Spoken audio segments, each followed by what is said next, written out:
muted. All right, welcome to the Krug Show, live from Levi's after the 49ers beat the Chicago Bears. Brought to you, of course, by Pig and a Pickle, the best barbecue in all of Northern California. Check them out. They're in Emeryville. They're in Corte Madera. They're open 7 days a week from 11 a.m. to p.m. or until they run out. We're also brought to you by Sharp Corner Sports Cards and Collectibles. They're at 205 Cypress Avenue in Pacific Grove along the Monterey Peninsula. Thanks to Anthony Catania. He's at 831-521-5264. And this live stream is sponsored by Better, the official daily fantasy sponsor of the Krug Show. Use Better to make daily fantasy lineups and win real money. Download the app below. Make sure you use the promo code Niners to get your first deposit matched up to $200. All right, we're off and running. 49ers get the win over the Bears. It was a gotta-have-it game. It was a real test for the 49ers. Were they going to wither away, or were they going to stand up and fight? And they may not be going to the playoffs this year, but they stood up and fought today. It was good to see. They got a convincing win over the Bears. 38-13 the final. The Niners ran the ball well. They stopped the run. They pressured Caleb Williams.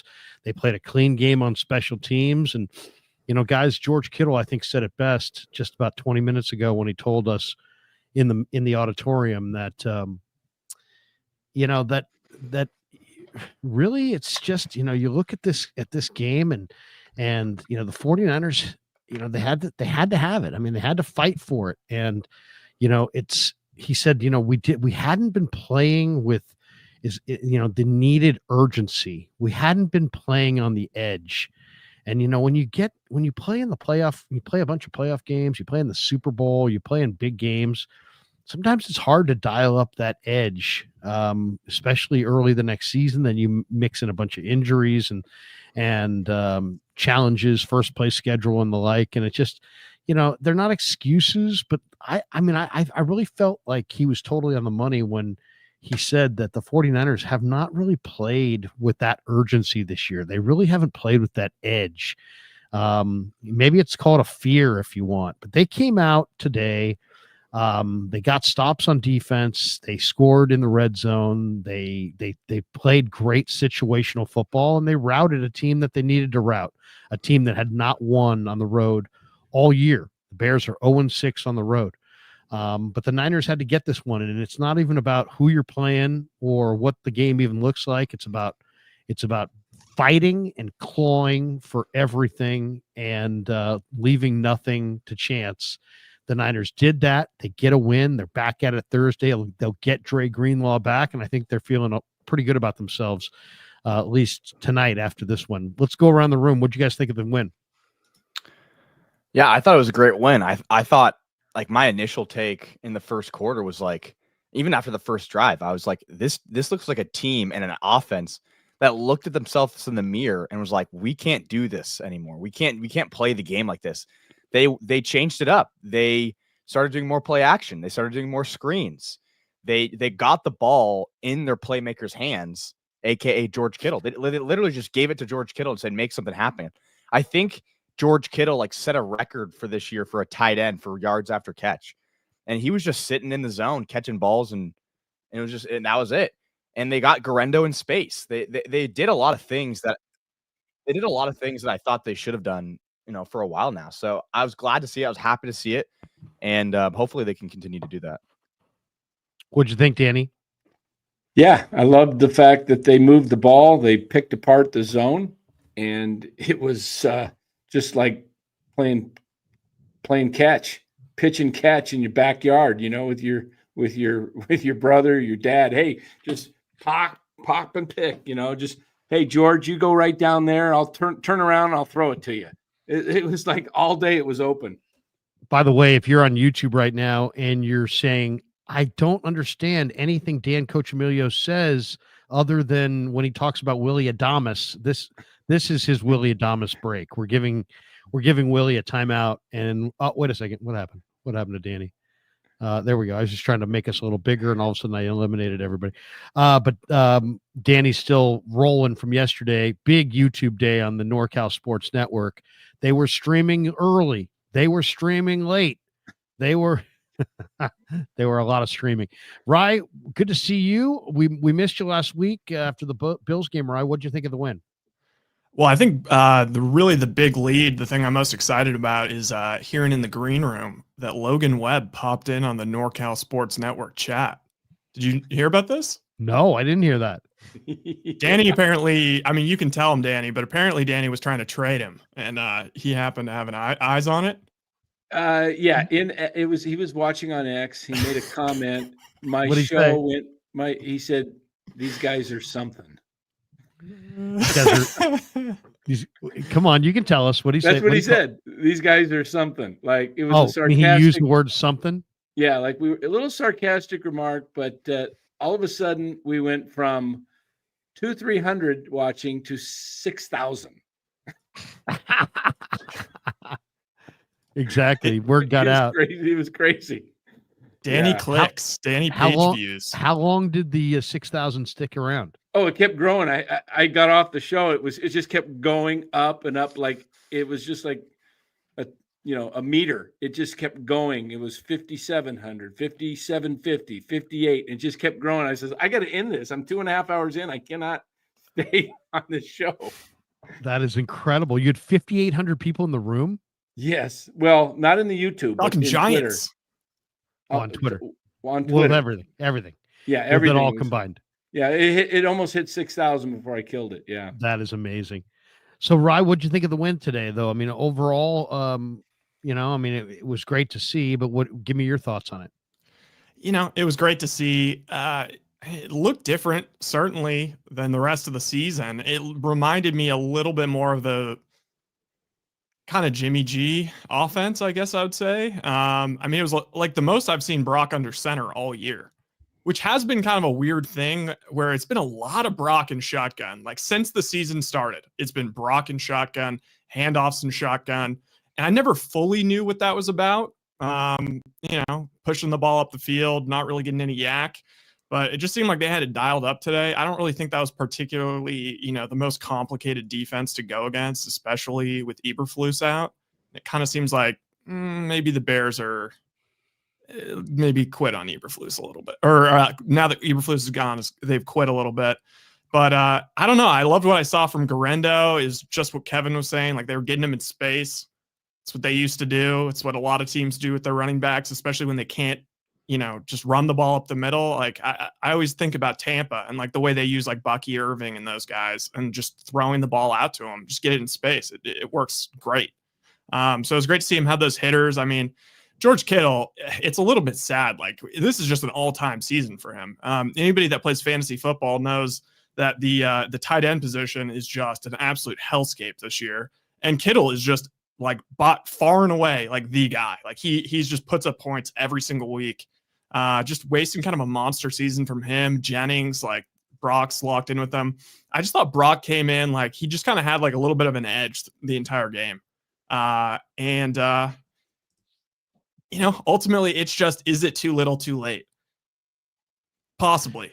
I think there's still, if they win these next 4 games, and I feel really good about this matchup versus the Rams. We were looking at the line. It's Niners -2, which I think the Rams looked really good today. They did. I can't lie. Their offense looked like world beaters today. Yeah. It was incredible. Puka Nacua. Oh my God.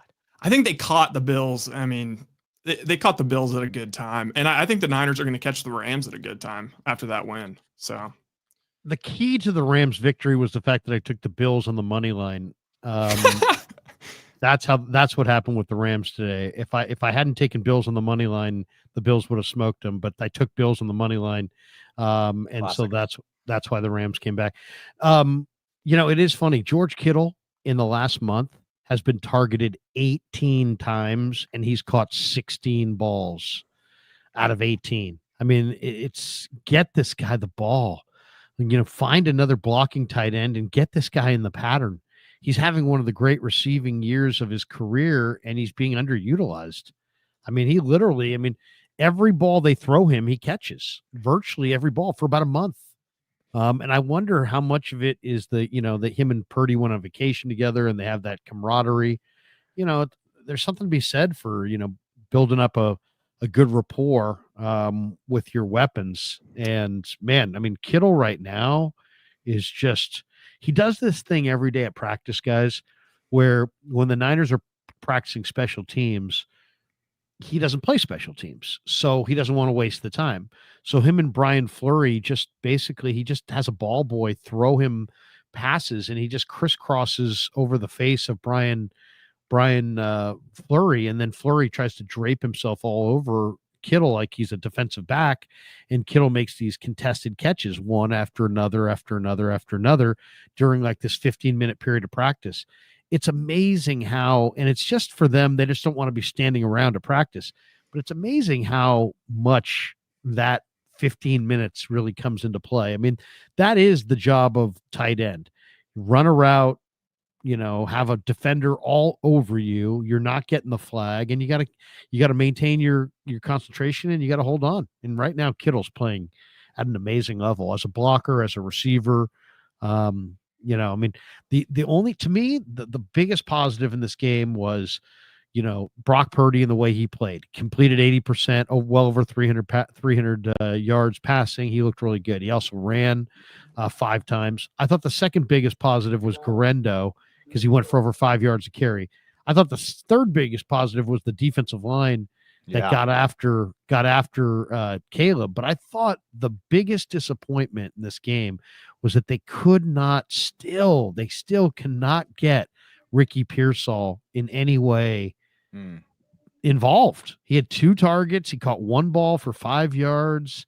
They're just having a hardest time getting him the football. Why do you guys think that is?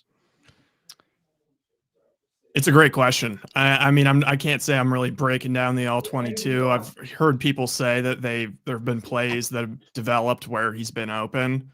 I mean, there was one today where it seemed like he was kind of open on that deep shot, but yeah, I don't know, because it seems like he's a pretty fast, pretty quick guy after the catch. You'd think they could maybe give him something easy just to get him comfortable, get him kind of cooking in the offense. It was unfortunate that that read option was pretty sweet.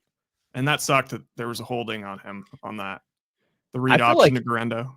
It's one of those things where he's just not in the game plan. Like it's just not in the game plan. Because like Deebo Samuel hasn't had the best season. He's not necessarily getting open the most, but he's getting the ball. Like Kyle's finding a way to give Deebo the ball, even though he's not doing much with it. So, you could say, oh, well, it's just a, he just hasn't found him yet in the route pattern or whatever. I feel like he's just not really.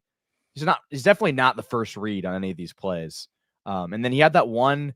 Purdy took blame for that. I'm not sure if he's just covering for him, but he had that deep ball to him where I thought that ball was going to be completed, and Pearsall, it looked like Pearsall stopped running, but I guess maybe he was breaking in, and then Purdy threw it like he was going just deep, and then he had to stop his feet, and then he just jumped for the ball, and it just was like, oh, what's going on? So their communication is.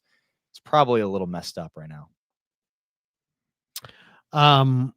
The other thing is, and I was hoping that we didn't get any real definitive word on Barch, but I thought Spencer Burford played pretty well filling in for Barch. I think Barch had a high ankle sprain. High ankle sprain. Yeah, that's probably 4 weeks.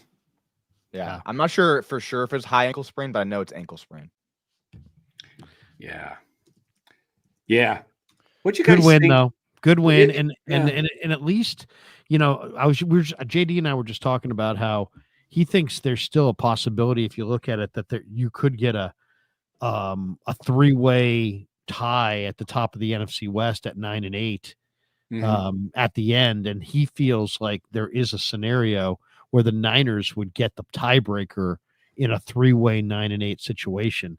I think he said Rams would have to beat Seahawks, or Seahawks would have to beat Cardinals, Rams would have to beat Seahawks, or I forget exactly what it was, but basically there is a scenario where there could be a 3-way tie at 9-8 in the division, and if it happens a certain way, the Niners, of course, would have to beat the Rams on Thursday night. They'd have to beat the Cardinals. Right.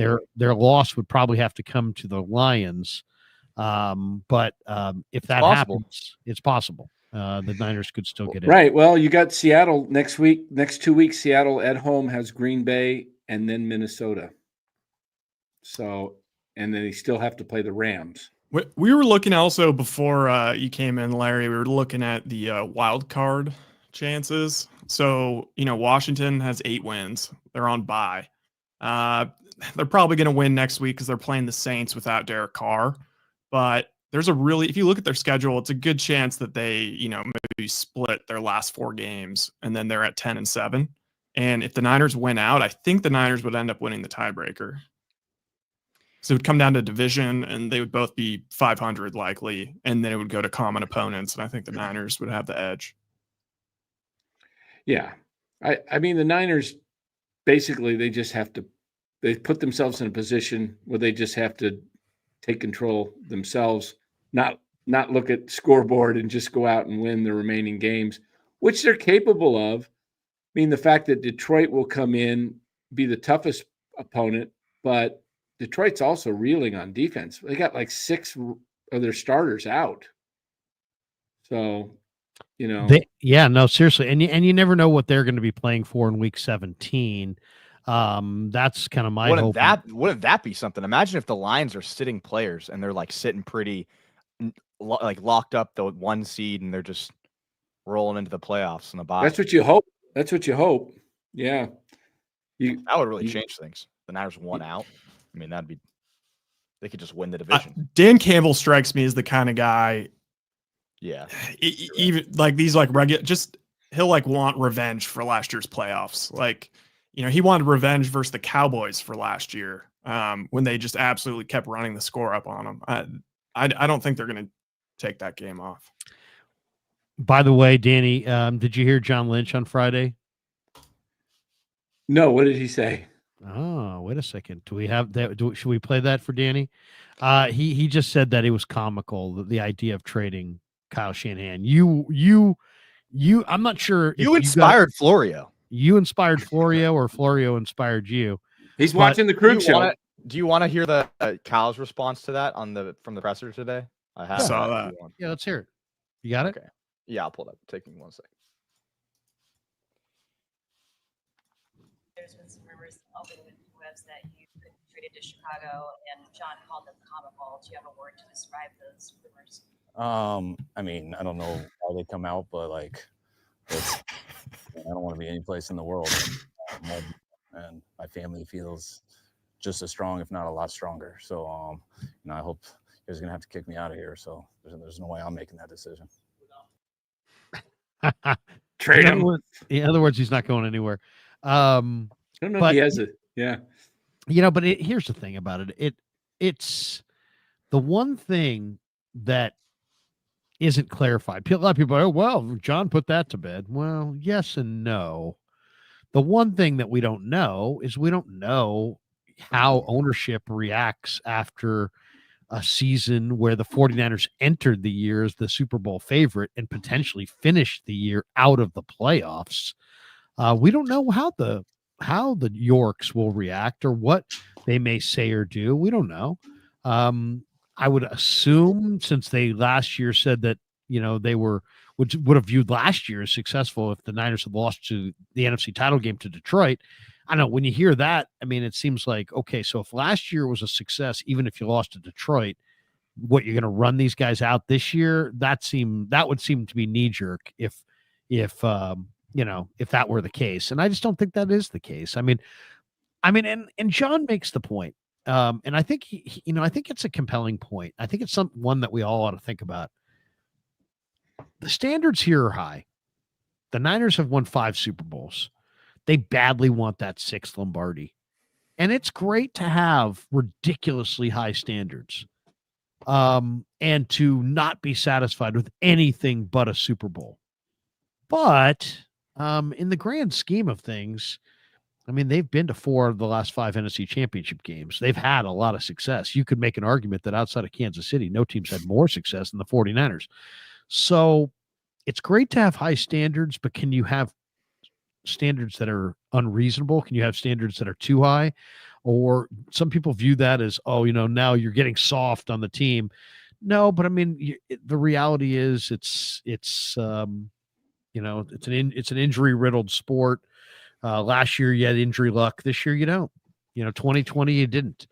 That's part of the game. You know, it's a little bit of the bounce of the ball, a little bit of the injury luck. I still believe that they have a good chance. I mean, I don't think the window here is closed, but Detroit's coming and Green Bay's coming and Houston's coming and Minnesota's coming. And you know what I mean? You got a bunch of teams that are really all right there. And you know, Dave Lombardi said it on Saturday, and he made a good point, which is that his point was that there is no league anywhere in America that's as competitive as the National Football League. And that, you know, you see worst to first and teams don't stay on top very long. And there's all kinds of, you know, balancing elements like the draft and other things that kind of serve as a kind of an equalizer. What do you think? Do you think are 49er fans great because they have high standards, or are 49er fans spoiled, delusional, and, you know, like little kids and have a sense of entitlement? That's a hell of two. That's those are the options. I like it. But I mean, you are know, 49ers fans great, or are they just the worst? I mean, are Niner fans like, you know, the best? And you know what? They have high standards, and that's great. Every fan base should have high standards. Or are the Niner fans miserable? And you know, are they now getting a little too simplistic with, you know, you know, because like they're probably not going to win the Super Bowl this year. But just because you're not going to win the Super Bowl this year does not mean that you can't sign your quarterback to an extension. You can't go forward with your enormously successful head coach. You know, you don't have to, you know, I know it's, you know, if you're, you know, the Talladega Nights, if you ain't first, you're last. But let's be honest about this. You know, I mean, if you're, I brought this up the other day. I mean, your kid comes home with a 4.0 GPA. Do you hug her or hug him and say, hey, Jimmy, or, you know, Alice, whatever, way to go? Or do you sit there and go, what? You got a 4.0? Somebody got a 4.2. Why didn't you get a 4.2? You know what I mean? Like, what kind of parent are you? What kind of, I mean, it's like seems a little, you can have high standards. You can have high standards. Unhealthy. I don't have any problem with anyone having high standards. You can come off of a year where you don't win the Super Bowl and say, hey, we should have won the Super Bowl. I consider this a failure. But that doesn't justify making a bad decision. And that bad decision would be firing Kyle Shanahan, not extending Brock Purdy. So like, just because you have a high standard doesn't justify doing something like what I would consider idiotic. You know, it's like you're gonna fire Kyle Shanahan, even though you know he's a great coach. You'd admit he's a great coach, but you're gonna fire him because you haven't gotten it done yet. Like, you got to move on. It's like, I don't really understand the logic there. And that's kind of the logic I'm hearing from people that are saying you got to move on. It's like, oh, well, they haven't gotten it done, therefore we must move on. It's like, and just for the record here, I've never said fire Kyle. Okay, I would never file it. Dan, trading Kyle is a lot better than firing him, because absolutely, it'd be foolish to trade a guy with his clout and stature, because that's why you trade somebody like that. Because if you feel like you need to move off and go in a new direction because he can't get the job done, because this is going to be year 8. Now you're going to go into year 9. Are you really going to turn it around? I think they can turn it around with Kyle. I really do. But if there is a change you were going to do, you would be foolish not to capitalize on his value. That's what I was pointing out. That's all. No, that's a good point too. Yeah, I've always felt it's interesting, because I really have not been alive for any of the Super Bowl wins, but I tend to see the people that were like there for like the glory and like all the success, like those people like are the most like, this is unacceptable. Like they're like, there's a standard here, the Walsh standard. Like, the Niners need to be winning Super Bowls. I've never experienced the Niners Super Bowl. I've had my heart ripped out a million times. But I still think, like, the way I think about it is kind of like, I don't know, all those Brady Belichick years, it's like they were pretty consistently making it to the championship game. And after that, like, it's kind of like the championship game and the Super Bowl tend to be like coin flips. And so I feel like as long as you're in that kind of Final Four, like kind of like March Madness, like if you make a Final Four, I think there's a real accomplishment in that. And I think from, you know, as long as you don't get blown out in the conference championship game, those games like come down to, you know, a Kyle Williams fumble. Like, it always comes down to something stupid. So, Well, another they thing just to, haven't gotten lucky. yeah, another thing to look at, the Walsh years, there was no salary cap. So it Yeah, did that's play a factor because Eddie D was the owner of the league. He was spending money. He was taking the team and their wives and girlfriends to Hawaii after every Super Bowl. It was a first class. Everybody wanted to come to the Niners. There was a free agent. So once they went to the salary cap, it changed things that made it more, a lot more difficult to win it, really, which is Yeah, it's like remarkable. you see it with, I mean, Bama's going to go through this with Nick Saban. They're going to be held to the Nick Saban standard. But the thing is, Nick Saban got out. He got out when he got out for a reason, because this whole NIL thing and all the transfer portal stuff complicates things infinitely. And he was not Right. going to be able to maintain the same kind of power base. So Where are you guys with the, it's funny. I get a kick out of the Brock Purdy conversation about the contract. It was like, there were so many people that didn't like Brock Purdy, wanted Trey Lance. And then people lost their mind last summer when Kyle Shanahan put Sam Darnold over Trey Lance on the depth chart. And it was like, oh my God. Now some of those same people are like advocating that the 49ers go after Sam Darnold and get rid of Brock Purdy. Brock played great in this game today, for sure. And it's to me, I don't understand why there's so many people that are nervous about paying this player. I mean, nobody's a perfect player, but I think we got a pretty good idea of who. Like, if you'd said a year ago, I want to wait, okay, because to me it makes sense to wait at that point, because you've had injuries and it's a small sample size. Now we've seen kind of a larger sample size. I feel like we've seen the good and the bad of Brock Purdy, and I have no problem extending him. It's funny. I mean, people are like, well, if you extend him and you give him $50 million, your team's going to be bad. Well, Philly just gave Jalen Hurts $50 million, and they look pretty good to me. I mean, I don't know about you guys, but Philly looks pretty stacked. So I don't know that it's necessarily like some ticket to, missing the playoffs.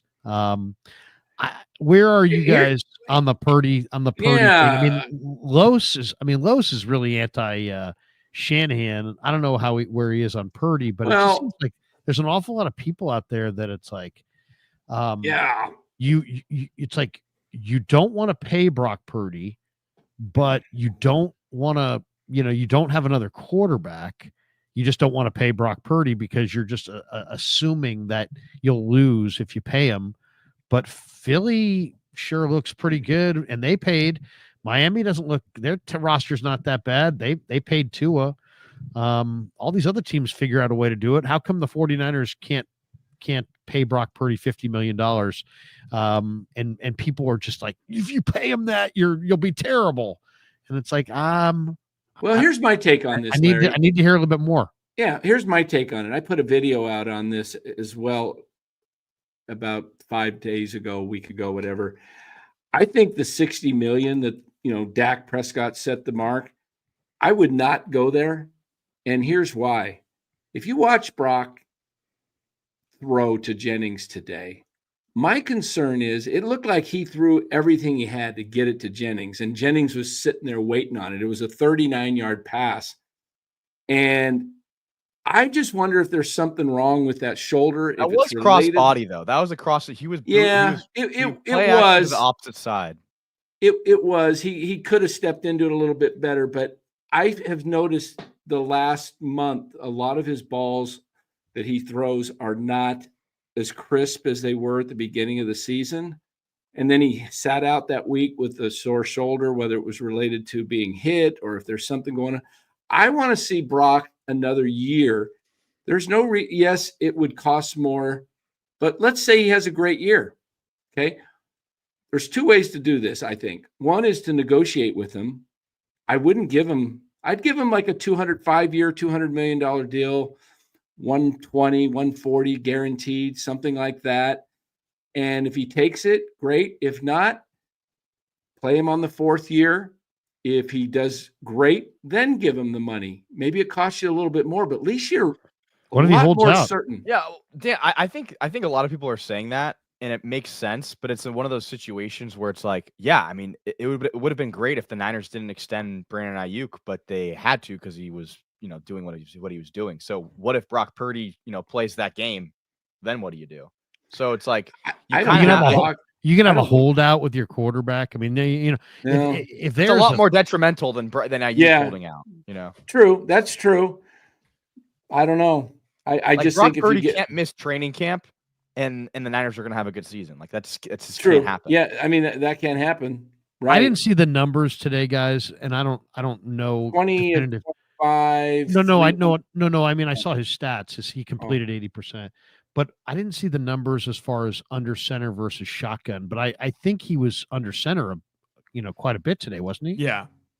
Yeah. A lot more there more were- than I've seen. There this was a year. little bit more play action, a little bit more under center, and I felt like they threw a few more screens. And there were indications. I mean, if you were looking at some of the previews, there were people that were predicting that the 49ers would throw a number of screen passes in this game because the Bears struggled defending the screen pass. Let me ask you guys something though. Just in this game, just so we go back to it for a sec. At halftime, the Niners defense had allowed, what was it?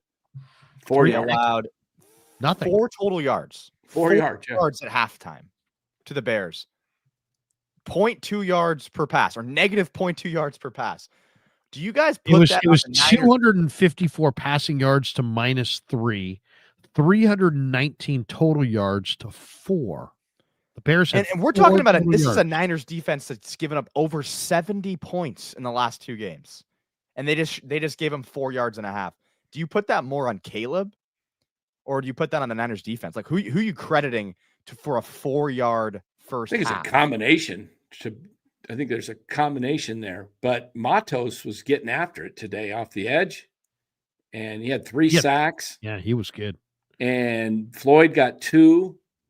They just looked like they were more fresh. They were getting some penetration on the line. I just thought they looked like they were tired of all the beat downs they've been getting in the games, the press. They came out with a purpose. And even the third quarter, even though they gave up the touchdown, it took the Bears 9 minutes, which basically took them out of the game. In a way, they scored a touchdown, but it was like, yeah, there's only 5 minutes left now or 6 minutes left in the third quarter, and you're still down 3 scores. So I thought that was actually that it took them 9 minutes to drive the ball all the way down the field was perfect. I was a little disappointed that the Niners didn't take the rest of the quarter and go on their own drive. They turned it over pretty quick back to the Bears. But then I think that was the next drive where the Bears fumbled. Was that the one where Caleb threw the pass and they said it was incomplete, but it was a backwards pass, so it was really a fumble? That really killed the momentum of the game. Like I thought that the Bears were driving and they were about to score, and they turned it over, and then the Niners score on that. I think they score on that turnover. And made it 31-6. Yeah. One thing that stood out to me in this game, I thought Shanahan called an incredible game from the standpoint of he's got a talented young running back who's really flawed, right? I mean, this kid does not have running back kinds of feel and instincts, but it didn't matter because he kept getting him the ball in open spaces. Stewart here says Larry called it. Get the ball to Grendo in space and let him run. It's like, you know what? It's about calling a game that fits the weapons and the talent that you have. It's about adapting your style towards what the strength of your team. And in Grendo's situation, he doesn't have the same, he can't operate in those tight areas, but man, if you can get him, the ball, throw it to him. I thought he really looked great catching the ball today. I mean, he looks so natural. Let me see how many targets. So they threw him 2 balls. He caught 2 balls for 50 yards. He looked really natural. doing He that. really Yeah. looked natural. And I'll say the other thing is that, a lot of people were predicting that the screen game, which has been a big part of the Niner offense in past years, and they've gone away from it this year, would return in this game. And sure enough, it did. And the Bears really struggled to defend the screen game. So I thought that was a huge factor. I thought more than anything, I felt like this was Kyle's best game of the year.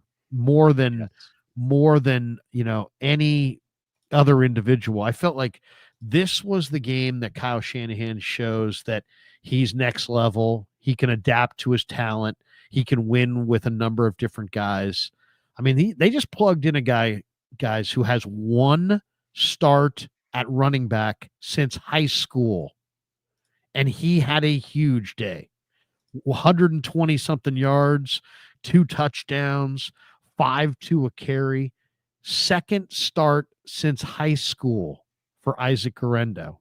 That's impressive. And I think they found something today, because I love the fact that they ran the ball 34 times. This is the way they need to win. Run the heck out of it, play action pass, get Brock under center a little bit more, use the screen game. Brock was super aggressive. I mean, I'll say this. I thought Brock was hyper aggressive today. There were at least 5 pass plays where he went down the field, where he had guys on the second level and he had guys right around the line of scrimmage. And every time he's got, if you give him 3 open weapons, he is going to the deep, the deep ball. He's an aggressive downfield thrower. I just think that he needs to be a little bit more patient, but if you can run the heck out of it with Guerendo, use the screen game, not turn it over, and get after it up front, I think you got a shot. The other thing I think is a huge factor. Today was the last game that the Niners will have to play this year without Dre Greenlaw, and they miss this man. I mean, they miss him so bad. They miss his leadership. They miss his intimidation. They miss his everything about the way he plays the game is fast and physical and violent and defining of how they want to play. And to me, if you can take Campbell off the field, the other guy that I thought played great, I don't know how you guys felt, and I haven't watched the All 22 or rewatched it again, but I thought D. Winters, man, from the opening snap, I felt like D. Winters was on fire. He was just flying all over the field. He is legitimately fast and field fast. And I love the way he played. I love the way Sam Aquinu played. I love the way Evan Anderson played. They really had some of their young guys kind of step up in a big way. They really played well situationally, and that's where they've been really struggling is third downs. They just allow they allow that third down conversion. They allowed teams to score in the red zone. On third down, I don't have the stats, but in the first half, it felt like every third down Caleb Williams got into, he got sacked. And it was a combination of the defense, They went over line 5. getting pressure, and the secondary holding up. So that was super key. And then obviously the turnover in the second half, like just being a good defense situationally was all the difference in my mind. Yeah, I liked how what was that? The second half when they were in field goal range and they were going to run Moody out, and then they decided to just go for it. I know a lot of people have been calling for that kind of stuff. I typically am like a little more conservative, but it did sort of feel like, look, you're having your way with this Bears defense. Like, just end it. Don't even give them any oxygen to get going. And Kev, to your point about the defense, I think a large part of it was just sheer motivation. Like, I mean, you see it, and it like sounds sappy, and I tend not to believe it as much in other sports. But I mean, you see coaches like Tomlin or Vrabel, like, they just get guys to play above their abilities in these big games. And it's like the Niners have been, it's been terrible for them, honestly. And the media is all over them. It's been pretty embarrassing. I mean, that Bills performance. So I don't know. I think anything could happen Thursday. I think the Niners are going to win. I think it's going to probably be a shootout. That's going to be a fun game. You bring up an interesting point, right? Because what came out of these pressers, I'm not sure if you guys watched all the pressers, but I was listening to them. There was a lot of questions asked about this team meeting that they had last night, Dad. You remember you hear about that?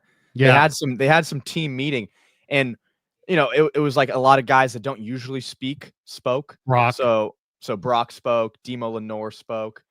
I thought one of the interesting things, and I think, Dad, you even mentioned it in the beginning of the show, was George Kittle kind of alluded to the fact that the Niners so far this season, like, haven't really been He said they haven't fought our hardest. We haven't fought our hardest, which kind of, you're basically kind of admitting that at certain points during the season, and we're talking, and the Niners haven't been out of contention for a while. They've only been really kind of out of contention for a week or two. And he's basically admitting that the Niners haven't really been playing their hardest at times, saying that kind of everyone hasn't been playing. What do you guys think about that? I feel like that's kind of a interesting revelation. You're saying it's an indictment of their effort or whatever? Well, I just mean, like, for him to admit that, to say, Yeah. like, oh yeah, today is actually the day that we were desperate, so we all gave it our full effort. Well, they are desperate, and they have to. They know their backs are to the wall. I think if you had one game that you could have back, there's a lot of them. There's the 3 division Arizona games. game. It's the Arizona game. I think it's that one, but I think more so the Seattle game because of the standings. You would be tied for first right now if you won the Seattle game. You'd be 7-6, and you would own the tiebreaker over Seattle. You'd be 2-0 against them, and now Seattle has a 2-game lead simply because you lost that game. That is a 2-game swing, that loss to Seattle. You have a chance to get back at the Rams and Arizona. You don't have a chance to take on Seattle anymore. That was the killer game, in my opinion. But I wanted to point out something. You guys are talking about Kyle. And I was watching the Rams-Bills game today, and there's something that came up in the game. It was 4 minutes to go, and the Rams had a 3-point lead, 38-35. And it was 4th and 5 on the 35-yard line of Buffalo. And they could have went for the field goal, but it would have been a 53-yarder that would have put them up only by 6. McVay went for it, got the first down, and then proceeded to score a touchdown, which gave him the game. I thought, I was thinking of Kyle in that situation. I've seen Kyle a lot just go conservative and go for the field goal, and you still could lose by a touchdown. And I think McVay said, why do I want to give the ball to Josh Allen down 6 with 3+ minutes to go in the game and all of his timeouts? Let me control the game. I keep the ball. If we miss it, well, we still got a shot. But I like that mentality, and I've seen Kyle over and over again take the conservative approach on that. And I think that's the difference between McVay and Shanahan, and I think it's why they're both great coaches, but McVay has a Super Bowl championship and Kyle does not. Shanahan, didn't he go for I was just about to say, Shanahan today actually kind of gambled on one. They were up 14-0, and they scored a touchdown on 4th and he did on 4th and 1. But this was 4th and 5. Wait, late in the game. I was thinking you were talking about the play on the last, or one of the last drives where Shanahan had 4th and 1 from the 25. No, and they called the timeout, and they came back, and Patrick Taylor ran for a first down. Yeah, I put it in my notes. It was 4th and 1. Yeah, Kev, I know. Sorry. It was the one where Jennings caught the ball, and then Kyle smartly, I think he was going to take a timeout anyway, because he wanted to go over whatever their play they were going to run. So he just threw the challenge down just to see if he could get, some more, get it any closer. And they ended up giving him 4th and inches, and then they ended up going for it. I think that's what you're talking about. But what they could have done there, and it ended up not really mattering, but what they could have done there is just kick a field goal. I mean, it's like a 30-yard field goal. You go up 17-0. I mean, no one's going to complain. But you go for it there. You get the first down. You score a touchdown. Now it's a 3-score game. 3-score game, you're probably going to end up winning that. So that was kind of the gamble he took early, and it definitely paid off. Speaking of kicking today, what'd you think of Jake Moody's 2 kickoffs? He looked like he missed them. He hit the top I didn't of the ball. notice. I didn't even notice it. He got 2 balls. Too short where he didn't get it in the zone, and they didn't even get close. It was like squib kicks, and they got the ball at the 40 on both occasions. It's kind of weird. You don't see that often in Ian the Sharp NFL. says, is Greenlaw back on Thursday? I believe so. I believe Greenlaw's back on Thursday. I asked Fred about it. He's like, man, he's super excited to have him back. Plus, the other thing that we haven't really talked about is that, Dre Greenlaw plays so damn hard, and he's always really, really good at the beginning of the year. And then he kind of peters out and gets tired and, starts to become less and less as the year goes on because he just gets worn down. Assuming he's healthy from the Achilles and he's not diminished and he hasn't lost some of his explosiveness, his lateral agility, so on and so forth, they're going to be getting a super fresh Dre Greenlaw, and that could be impactful. I mean, I'm eager to see what he looks like Thursday night because he is so much one of their best players. And, to not have him has been huge. I knew it was going to be huge, but I didn't think it was going to be quite as dramatic as this year has been. I mean, they don't even look like the same team. I mean, have you noticed the 49ers swagger has like almost completely dissipated from what they had over the last few years? And they have a lot of great players. Why is that? Because this guy is their most violent player. This is their best, most violent defender in a lot of ways, I think. I think he's really underrated.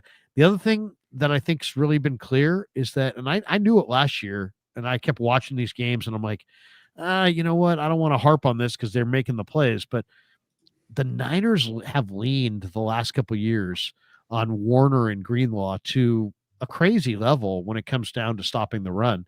Those guys are so great at stopping the run that it's really camouflaging the fact that the rest of the team ain't any good at all at stopping the run. Yeah. And you take away Greenlaw and somehow you get Warner to be a little bit less because he's injured, and suddenly they can't stop the run at all. So to me, getting him back, especially fresh, it is huge. And it's also the final 4 games all on real grass. So, what, Larry, that's a great point about stopping the run, because that was another thing I forgot to say is, I think the defense played great, but they've obviously been struggling to stop the run, and like that's how your opponent gains control of the game. And DeAndre Swift, he's a fine player, he's an explosive player, but he's really a nickel back. Like he's not going to be gashing you in between the tackles. So that was a huge advantage they had today. The other one I thought was kind of weird is what was the one where Kyle challenged and they lost, and it was like he challenged a call and then was it Purdy to Jennings on the in route?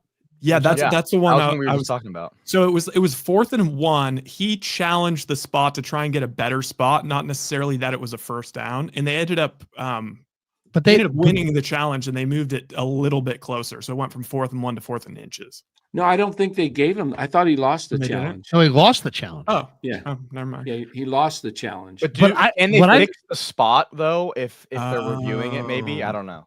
Is that how that works? I kind of thought they had already used replay to say that he hadn't gotten it, and then all of a sudden Kyle challenged and he lost the challenge. To me, it was like, I think what I think he was doing there. I think he was doing. I think he was going to call a timeout to figure what he was going to do, whether to kick the field goal or go for it. And he says, screw it. I might as well just challenge it. And if I get it right, I save my timeout. Yeah, that's what it was. The other guy I thought played really well in this game was Leonard Floyd. The Niner defensive ends without Bosa, Sam Aquinu and Leonard Floyd and Yatir Gross-Matos. I mean, though they needed somebody to step up at defensive end, and to see all 3 of those guys step up was absolutely huge. Thank you. You have to have somebody step up without Nick Bosa. And Kyle said Nick Bosa might have been able to play this week. Maybe he'll be able to play Thursday. But to me, it's like you got to have some pressure. In this game too, it's like, I felt bad for Sorensen coming into this game just because nothing had been working. I mean, absolutely nothing had been working. Did you guys notice, or did they discuss on the TV side any Sorensen wrinkles or changes? Because it just felt to me like Winters, I haven't seen the snap count, but it seemed like Winters played more than I remember him playing in the previous games. I don't know did they say anything on the broadcast about any defensive adjustments that Nick made? I didn't hear anything. They didn't mention his name once, I don't think. No. I don't really know if they did anything differently. Honestly, I just think the team was a little bit more motivated. The Bears can't really run the ball with Swift, and Caleb holds the ball a pretty long time, so they were able to get home on him with 4, so it was kind of okay. I don't know. It's an off-season question, but I do, if they're in terms of like big changes, like I would like to see the Niners, especially since they have all these kind of aging defensive players. I'd like to see the Niners maybe change up their defensive philosophy. Am I saying that right? Philosophy a little bit. Yeah. Maybe bring in a consultant or something, like just something with more disguises. I know they like to do things the way they like to do them. But it's just so player dependent. And like you see it when Bosa's out, Warner's banged up. Like it's a pretty easy defense to figure out. Yeah. Did we lose Danny? Somebody in the chat says Eric says Conforto to the Dodgers. Did that just happen? That happened. Wow. That's unbelievable. Just on the defense, I have this statistic if it's interesting. The 49ers played zone coverage on 29 of 33 coverage dropbacks. That's 87.9%, the most they've had in a game this season. They also played cover 2, 15.2% of their coverage dropbacks, the highest rate since week 2. What was the highest rate since week 2?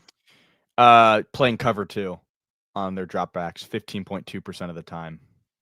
So that's the most since Minnesota. Well, that's a change. I it'll be interesting to see what the rewatch looks like. Just because when you're here, it's like it's oftentimes you get a different vibe in the sitting in the you can see the coverage and you get a feel for the stadium, but you just don't get a feel for some of the changes, some of the things that were substitutions, some of the wrinkles that they change. Sometimes you don't get a feel for it in the upper deck. What do you guys think is going to happen Thursday night? Do you think that game's close? Do you think that's a high scoring game? It's here. The Niners obviously lost to the Rams earlier this year. Do you think the Rams sweep them? I think Niners are -2. Niners -2 is the spread right now.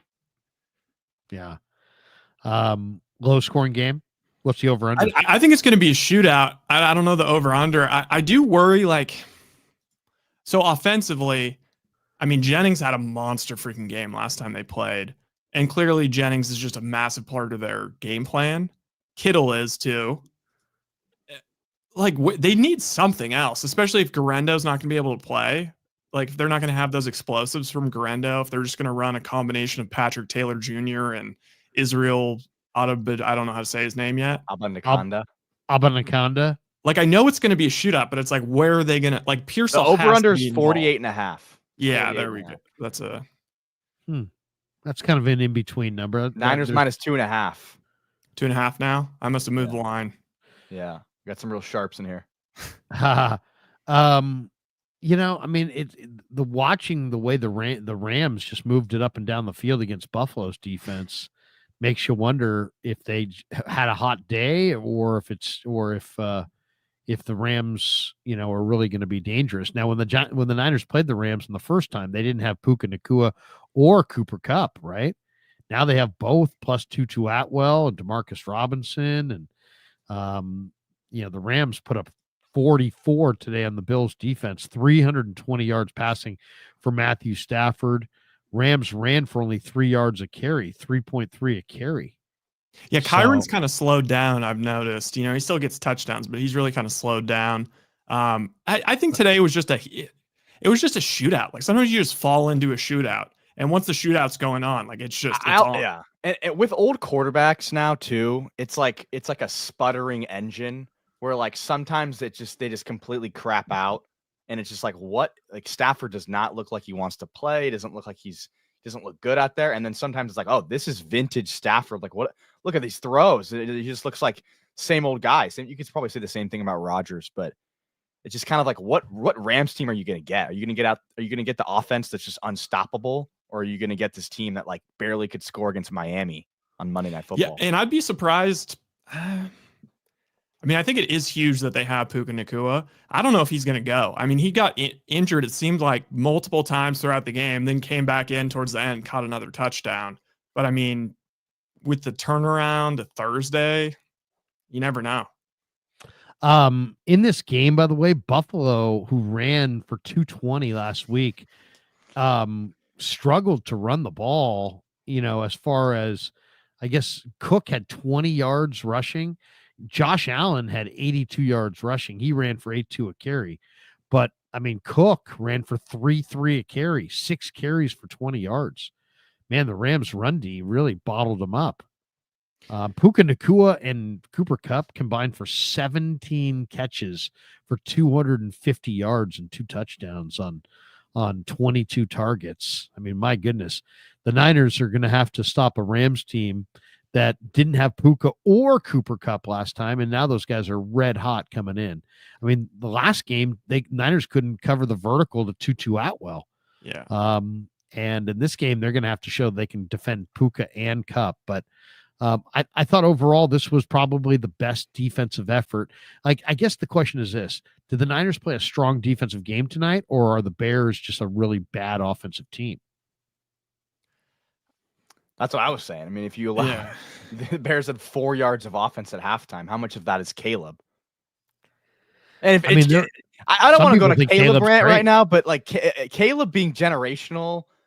Something's always bothered me about that moniker. It's like, there's no way. Come on. It's like, oh my God, this guy's the next Patrick Mahomes. Why is every quarterback, and like Dylan Raiola too? It's like, why is every quarterback the next Patrick Mahomes? It's like, I immediately, my instinct. We got to stop labeling people like that. My instinct is immediately to zag on all of those things. Trevor Lawrence, I was early a hater. Like, I just need to see it. If I haven't seen it yet, and you're telling me something, like you're telling me like Trevor Lawrence is a top 6 quarterback in the league, and like we haven't seen it yet. I hate that stuff. Actually, against all odds, early in the season, my Bo Nix Rookie of the Year is actually looking pretty good. I mean, to me, if I'm going to think that you're an awesome young quarterback, there has to be kind of an iciness to you, and like you're unflappable, and now. Caleb does have a great arm, but I mean, there's just so many things, the tears, the nail polish, all the different, there's just so many, there's just something about him that's just a little odd. And I don't know. I said it at the beginning of the year, everybody's got their favorites. My favorites in this last class were Penix and Daniels. I like Penix and Daniels. I really didn't like McCarthy. I'm not a big fan of Caleb. I'm not a big fan of Bo Nix. I liked Daniels and Penix. And so far, Daniels has been good. Penix is yet to play. But I just don't see, I definitely don't see generational with, I mean, and the people that are saying that Caleb's better than Brock Purdy, it's like, dude, what a projection that is. There's such a flawed understanding of like what a good quarterback is. And like, that's the root cause of this issue. Cause it's like people see Caleb Williams and in USC or at USC, scrambling around, running left, running right, dodging a defender, throwing off one leg, making a completion downfield. But it's like, is that what the best quarterback does? Like, yeah, that's awesome that he can make that play, but that's a once in every 100, 200 dropbacks. That's not is he going to be a quarterback? Is he going to be a good quarterback on a per play basis? And I don't think he was, he was good. He's going to be good, but is he generational? And is he amazing? I don't know. I watched, it felt like every single USC game that I watched, every single big USC game that I watched, he just didn't play that well. And he threw picks. He threw like 3 interceptions against Notre Dame in a key game that they needed to win to go to be in like contention for the college football playoffs. So that's just who he is to me. Yeah, it's hard to separate. Like, I mean, because USC has its own, like, as USC as a school kind of is that. Like, they will be hyped every year. They will play no defense, and they will ultimately let you down. But yeah, Caleb, like, it kind of reminds me of like that scene in Step Brothers, like when they're doing the double interview in the tux, It's like, Caleb with like all the running around and like just kind of his general vibe and the painted nails and the swag and the confidence and all this and the owning the team stuff. And it's like, if he's like awesome, that's really cool. It's really, really cool. But like now it's like that. It's like when they, he rips ass and he's like, all right, now the tux is starting to seem a little fucked up. Who was the quarterback who was trying to talk to Caleb a few weeks back, and Stroud. And Stroud was trying to give him advice, and you could tell he's like, he thinks he's so hot shit that he doesn't need anybody's advice. And it's like, dude, you're not going that good. You're not good. I mean, it's like, you need to listen to all these guys. Yeah. He kind of blew Stroud off. It's like, don't pretend to be someone before you are someone. Right. Exactly. It's like, just because you're supposed to be someone doesn't mean you are someone yet. Right. And also be a little humble about it. Be humble. Be humble. I mean, that right there was just like, that was embarrassing. It's and also, dude, Stroud is like the most humble, nice guy ever. It's not like Stroud's like some ego, like he's gonna like, oh, I'm talking down to you kind of guy. Right. And then it's like, and he's trying to help you out, and you're just like, you can tell you have this disdain for him because of your massive overinflated ego. John Kalua says Caleb Williams had -3 yards at halftime. Yeah, the halftime stats were wild. I couldn't believe when I was looking at the halftime stats. Caleb in the first half was 6 of 9 for 27 yards and was sacked 4 times. And Chicago was 0 for 5 on third down conversions. They were averaging, they had no trips to the red zone in the first half. They averaged 1.8 a carry. I mean, unbelievable. Yeah, I got to say that. I mean, they did not help him out. Like, I just have disdain for the way they went about their team building. Like, they put together a Madden roster, and you play in Chicago in weather in the north, and you have a nickel running back, and you just went out and got a bunch of names at receiver. And it's like, you didn't build up the line. You didn't like establish like a power running game. You just like had a Madden roster assembled. And yeah. We've got this, looks like we've got somebody in the chat here. Looks like Brian Berger, maybe it looks like or maybe that's a burger. I like Drake May a lot. He says, what's Larry's take on Drake May? It sounds Brian Berger is asking this question.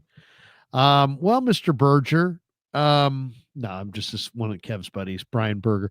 I like Drake May. I just don't think that Drake May is like special. I don't see special with Drake May. I really don't. Do you guys see special? I mean, I think he's a pretty good athlete. I like him.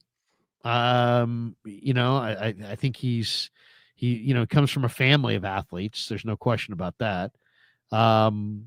He's okay. He's not awful. He's been okay this year. What does his numbers say? He's completing 67.2%, 11 touchdowns, 8 interceptions. He's been sacked about half as many times as Caleb. He's got 25 sacks. And their offensive line is horrendous too. And who is he throwing to? The ghost of Kendrick Bourne. Demario Douglas is his best Pop receiver. Douglas, yeah. Butte, Hunter Henry. I actually kind Butte of on the team. Drake May is typically a guy who I don't really like. A guy who's like gets really hyped up in college, and it's like I watch him every once in a while, and it's like they're losing a lot of games. He doesn't always look the best, but he's really impressed me. I also kind of am just partial for quarterbacks that have that kind of like. He's got that kind of like golden retriever brain that like Josh Allen does, where it's like, I can't tell. Like there's definitely, I don't know. He just looks comfortable out there. Looks like he's having fun. Looks pretty loose. I think I would buy up some Drake May stock. We've got this one. Is this a Niner channel? Yes, Terrence. Fair. This is a Niner channel. We have a couple people asking questions about non-Niners. We've got this one here from JD Sugar. He says, Larry, your kid's killing it. So happy for the both of you in this new media landscape. The future is bright for you guys. Yes, he is. Yes, he is. Oh, wow. Soto to the Mets. It's done? It's what the chat's saying. Oh, no. Ooh. This is like the third This is like the third baseball transaction we've brought up in this live stream. By the way, did Danny leave to go talk about the Dodgers getting Conforto? I don't know. Go check. Can we check? We can That's check. fun. That would be hilarious. That would be so ridiculous, by the way, if he did. There's like 11 people that care about. I mean, there's Dodger fans that don't care about Conforto to the Dodgers. That would be funny. All right, let's hit some supers. We got Fuji Simeon here. It says, Larry, do the 49ers invite kickers to training camp? I mean, you don't want Jake Moody coming back. Is that what he's saying? Or is he saying, is it a gigantic tryout camp? They usually invite kickers to mini camp and then take a look at, whoever they think's the best kicker to, sent to bring to training camp. But they love Jake Moody. They invested a 3rd round pick in Jake Moody, and they're big fans of Jake Moody. Fuji Simeon says Jennings, 2 years, $9 million, continues to be a steal. Yeah. How great was Jawan Jennings in this game, by the way? He's so good. Thank God. So Thank God fantastic. for Jawan Jennings. Fuji Simeon, how can the 49ers get pressure on Stafford? The Rams are scary. There's no question. You're going to have to take away the run, make them one-dimensional. But yeah, I mean, the Rams are scary because they didn't have Puka or Cup when the Niners played them last time. And as I just said, those guys have combined for 250 yards today and a couple touchdowns. So, this is going to be a very challenging game on Thursday night. Maybe the Rams will be tired because it seems like there's always an advantage to the home team on Thursday night. What? Maybe that will benefit the Niners here. Were the Rams coming off a bye? December Today? 1, they played the same. Oh, so no, they weren't. No, I mean, no, if no. you look at the Rams team, like this Rams team is a little Jekyll and Hyde. Like I know I trust them, like putting it together down the stretch. They clearly really got up for that game, but I mean, it's like, okay, they beat the Saints by a touchdown. They lost to the Eagles pretty handily. They beat the Patriots kind of barely. Lost to the Dolphins, beat the Seahawks. They did beat the Vikings, I mean, I don't know. They're not world beaters. We got this one from what's that? Fat 80 Andy says listening to Jonathan Vilma for 3 hours was torture. What is that? He's the announcer today, probably, huh? On Fox. Yeah, I had it on Brady calling the Bills-Rams game. Fuji Simeon says Soto offers up to $700 million plus Conforto to the Dodgers. Baseball winter meetings are getting going today in Dallas. James Makastad says number 13, talking about Brock Purdy, looked like the killer from 2023 and early 2024. Yeah, much to the dismay of many people who are like, don't pay Brock Purdy. I mean, I guess here's what I don't understand about the don't pay Brock Purdy crowd. It seems to be, it's like on one hand, they're like, don't pay Brock Purdy because he's having a down year and you don't know what he is. But then their other concern is like, don't pay Brock Purdy because if you pay him too much money, then you won't be able to build your football team. Well, isn't it obvious to everybody that if you wait, you're going to pay more? So if you're going to sign this guy and you want to pay less and you're worried about the roster building, wouldn't you want to get him signed right away?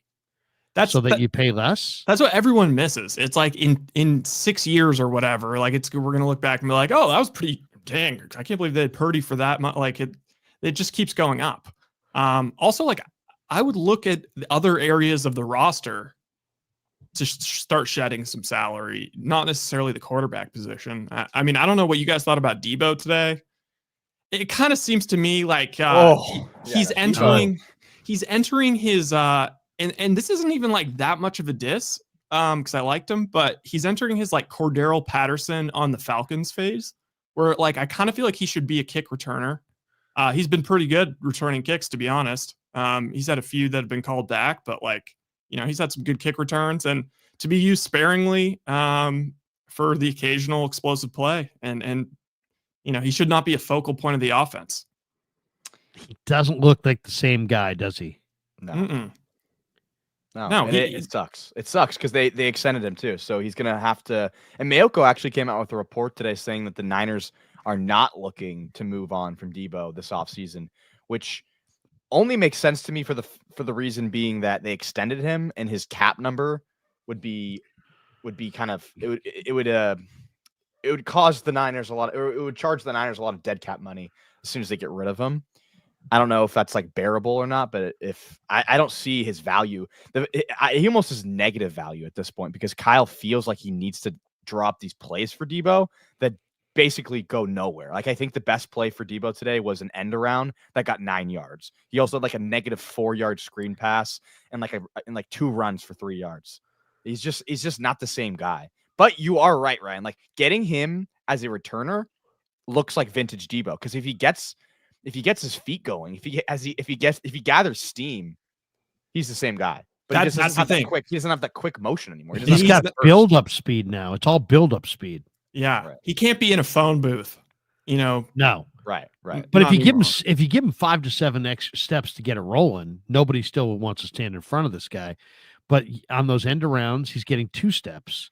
And those end arounds and those running plays used to go when they went, they would go for 25 yards.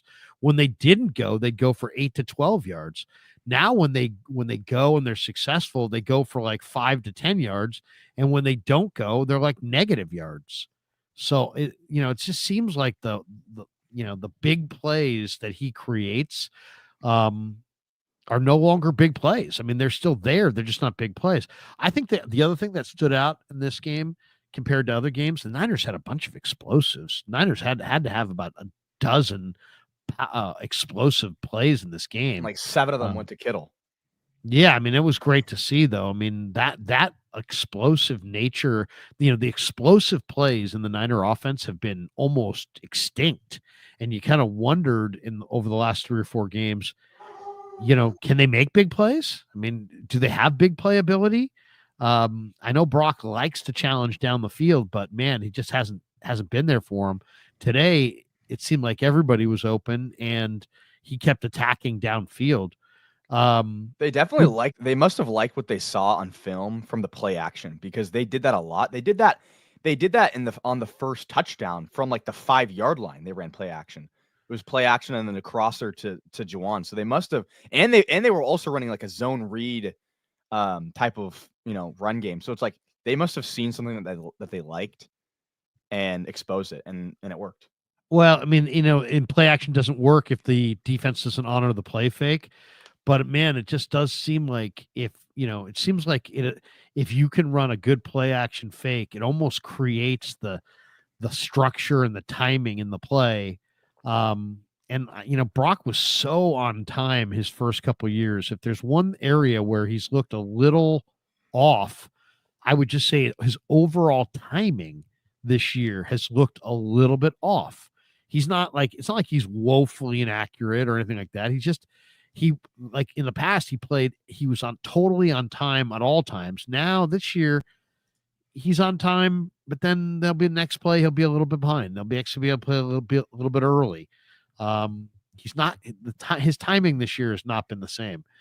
Fuji Simeon says during the Eddie D era, free agents said joining the Niners was like going from the shit house to the penthouse. Also, Eddie D started the Golden Heart Fund. Yes, he did. Danny is live right now talking about the Juan Soto just signed to the Mets for like $765 million or something. Wow. John Kalua says the Hilarious. Rams look great. Your feeling this Thursday is absolutely the coverage had better be there. Renardo Green, Diamador Lenore, Mooney Ward, the Niners coverage had better be there, and they better be able to disrupt the rhythm of Stafford because Stafford brings a tremendous rhythm into this game.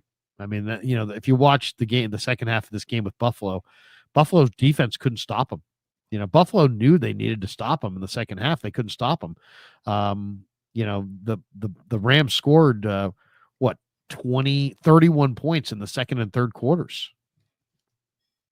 So the coverage had better be good in this next game, or this is going to be a rough one. Max 707 says, do you really think the 49ers can win a Super Bowl with Brock at the helm making $60 million a year, assuming they lose the high quality players around him? Well, I mean, why couldn't they? I mean, Do you think Philadelphia has a Super Bowl winning team around Jalen Hurts? They're paying him $55 million. I mean, I think they look like a Super Bowl contender to me. I think Yeah, that's you're the not gonna be perfect able- comparison. and you're not going to be able to go 2 for 10 on first round draft choices. You want to know why the Niners are where they're at right now? It's because they've gone 2 for 10 on first round draft choices. There's 8 misses there. Well, guess what? You can't miss 8 times. You can't miss 80% of the time. You can't have a 20% first round hit rate. You can't have a 32%, 35% NFL draft hit rate. You have to hit at a higher rate. So it's going to challenge them. Yeah, if they pay Brock more, it's going to tighten the margins. It's going to make their draft picks and their transactions all the more vitally important. And there's going to be more. It's going to put pressure on them to draft well. It's going to put pressure on them to actually pick a first round pick that does something. That's what the pressure is going to be put on. I mean, yeah, the Pearsall thing. I just wanted Cooper DeJean so badly. I wanted Ruka Rororo. I mean, I wanted another defensive lineman because I was like, well, you know what? Yeah, they've always drafted defensive linemen, but their defensive line stinks. And they're not used to having a defensive line that doesn't kind of speed up quarterbacks. I love your Eagles Jalen Hurts take, Dad, because it's so true. Because the Eagles last year, like, and I think other people have been catching on to this too. The Eagles lost like their last 7 games or whatever. Yeah, and they just looked like a bad team, and their defense was just bad. Their defense was actually atrocious, and they're like, oh, there's so many problems with this team. They go out in the draft and they draft Quinyon Mitchell, absolute stud cornerback. And then they draft Cooper DeJean, stud cornerback. And they just get better. And that's all it really is. And now their defense is like very stout. And that kid Bond, they got a new coordinator, linebacker, is really good. They got a new coordinator, and they kept the same head coach, and they ran it back, and they're just as good. I mean, they got Saquon too, which definitely helps. Yeah. I think the Eagles, I mean, the Eagles organizationally, in terms of like roster construction, might be the best in the league. It's just, I mean, you see what they do. Like, even I kind of hated the fact, I mean, I was happy that the Niners got Hargrave, but it's like, it's tough when you see, it's like, okay, the Eagles are letting him go. You know, he's a great pass rusher coming off a career year for the Eagles, but he's not great in the run game. And the Eagles just said, you know what, we're going to let him go. We're going to draft another D tackle. And the Eagles just built up both their lines, and, you know, they're a little deficient in the corners. So they go corner in the draft. And, you know, their big wide receiver, AJ Brown. I mean, yes, they drafted Devontae Smith in the first round, but they traded for him. That was one thing I really hit me this year was like, you know, if they had let Ayuk go, like, there's receivers available every year at the deadline. Like, every year there's receivers available. Like, they don't have to be drafting receivers every year. And actually the announcer, one tidbit I did hear that I was kind of just like, was he was talking about how the Niners are just running through running backs like crazy. And they said they were talking to Shanahan about that, and, you know, how they're all the way down to Garendo and, you know, Patrick Taylor. And Shanahan said, you know what, like, it's his philosophy that, you know, they're going to be drafting running backs every single year in the draft. I mean, I'm looking at their wide receivers next year. They're going to have Brandon Ayuk back. He's going to be on IR most of the year. It sounds like they want Debo coming back. They're going to have JJ coming back. They're going to still have Pearsall and Cowing. And then, you know, you do have guys like Ronnie Bell and Chris Conley on the practice squad. So, but, you know, there are free agents that would fit them. Guys like Tutu Atwell, Rondale Moore, guys that can really run. And there's, you know, obviously they could always take a shot in the draft, but I think, you know, this might actually set up nicely for them in that, you know, what they really need is some vertical. They need some speed. And guys like Rondale Moore ran 4.29, Tutu runs 4.3. Those guys are out there and they're free agents, and you could probably get those two guys for not very much. So I you know, and this question, do you really think the 49ers can win a Super Bowl with Brock at the helm making $60 million a year? You know, there's been so many people that have acted like to pay Brock Purdy would be a nightmare. Everybody always asks the question this way. Nobody ever says, what would be the alternative? What's No. your alternative? Exactly. Okay, so- There was actually an alternative bowl that was going on today, and it featured Kirk Cousins throwing like 3 picks and Darnold playing the best game of his life. But But I mean, No. what's the alternative? I mean, people are like, well, you just wouldn't pay Brock. Okay. So then what? You're going to have a holdout at the quarterback position? You're really going to try to win next year with Brock Purdy holding out? So you're not going to pay him. And so if you decide you don't want to pay him, then what would you do? Sam Darnold is what I've heard.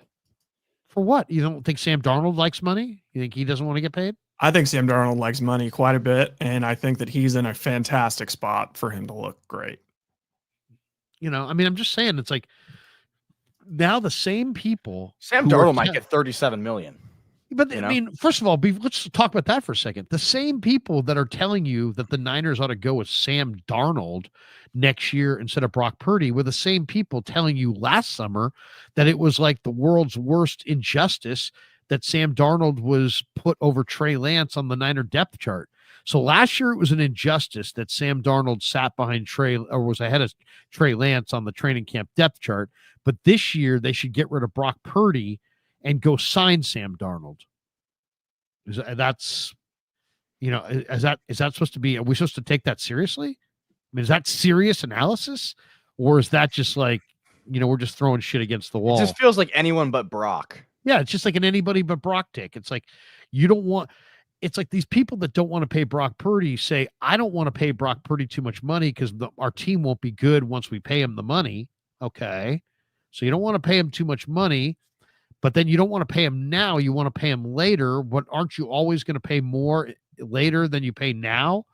So really what you're saying is you don't want to pay him now and that you'll make up a new excuse to not pay him when it's time to pay him. You just don't want to pay him. And I get that. It's like, see, because here's the thing. If you say pay Brock Purdy, you have to be on board with you believe in Brock Purdy. If you say don't pay Brock Purdy, that's basically saying you don't believe in Brock Purdy. So I've always said that there's many people out there. There's many people out there that claim that they love Brock Purdy, but when push comes to shove, they're like, no, I don't want to pay Brock Purdy. And they'll make up whatever excuse they need to make up to make it sound like they're being reasonable. But in reality, they don't have a fallback plan. And they're saying don't pay him now, but they're not saying pay him more in the future. They're saying don't pay him now and figure out a new quarterback before you have the opportunity to pay him in the future. And then when you ask them about that and you're like, well, who would you take? They tend to deflect and say, well, have you watching Justin Herbert or watching Josh Allen today? That's the reason why you don't pay him. But it's like, what kind of answer is that? So that's a 1 in a million. It's like there should be no, because I hear a lot, and I'm not trying to pick on any one specific person, but I've read a lot. I can't even think of the names, but I've just read a lot of people that say don't pay him as like, just wait. You got to wait and see what Brock Purdy is. And it's like, let's throw that away. Cause there is no wait. There's there's going to be no waiting. Like that's not an option. It's either you either pay Brock or you don't pay Brock, because you're not just going to, I don't see a situation. Well, you're going to pay him more if you wait. No, but I'm saying, I don't see a situation where Brock's just like, screw it. Yeah. Like, don't give me an extension. Like, I'll just play with no extension. I feel like it's like you're extending him now and you're committing to him or you're not committing to him. So you kind of got to make a decision, like not make a decision, but if your take's going to be, well, I just want to wait. It's like, well, that would be nice, wouldn't it? It would be nice to get another year of Brock Purdy playing on a $1 million, contract, but that's not really the reality. And it's like the same thing with Brandon Ayuk. It's like, well, just make him play on his 1 year option. It's like, well, that obviously wasn't a reality. It was either he's leaving or he's staying and he's getting paid. So, and also, do you really? I mean, the same people that are sitting there blaming John Lynch and Kyle Shanahan for ruining this year because of the way they handled the contract negotiations of Brandon Ayuk and Trent Williams are now basically suggesting that they should play super hardball with their quarterback and potentially deal with another high profile holdout situation, but this time at the quarterback position. And how could that be a good situation for them going forward? It And couldn't be, right? Can you I mean, can it's just- can I can't think. I mean, maybe did it happen with Dak? But like, what was the last quarterback holdout? It was. Did Dak hold out? Can't remember. Dak might have held out. I just always think about Kirk Cousins, and that did not end well. I mean, there are people that are out there still saying, go get Kirk Cousins.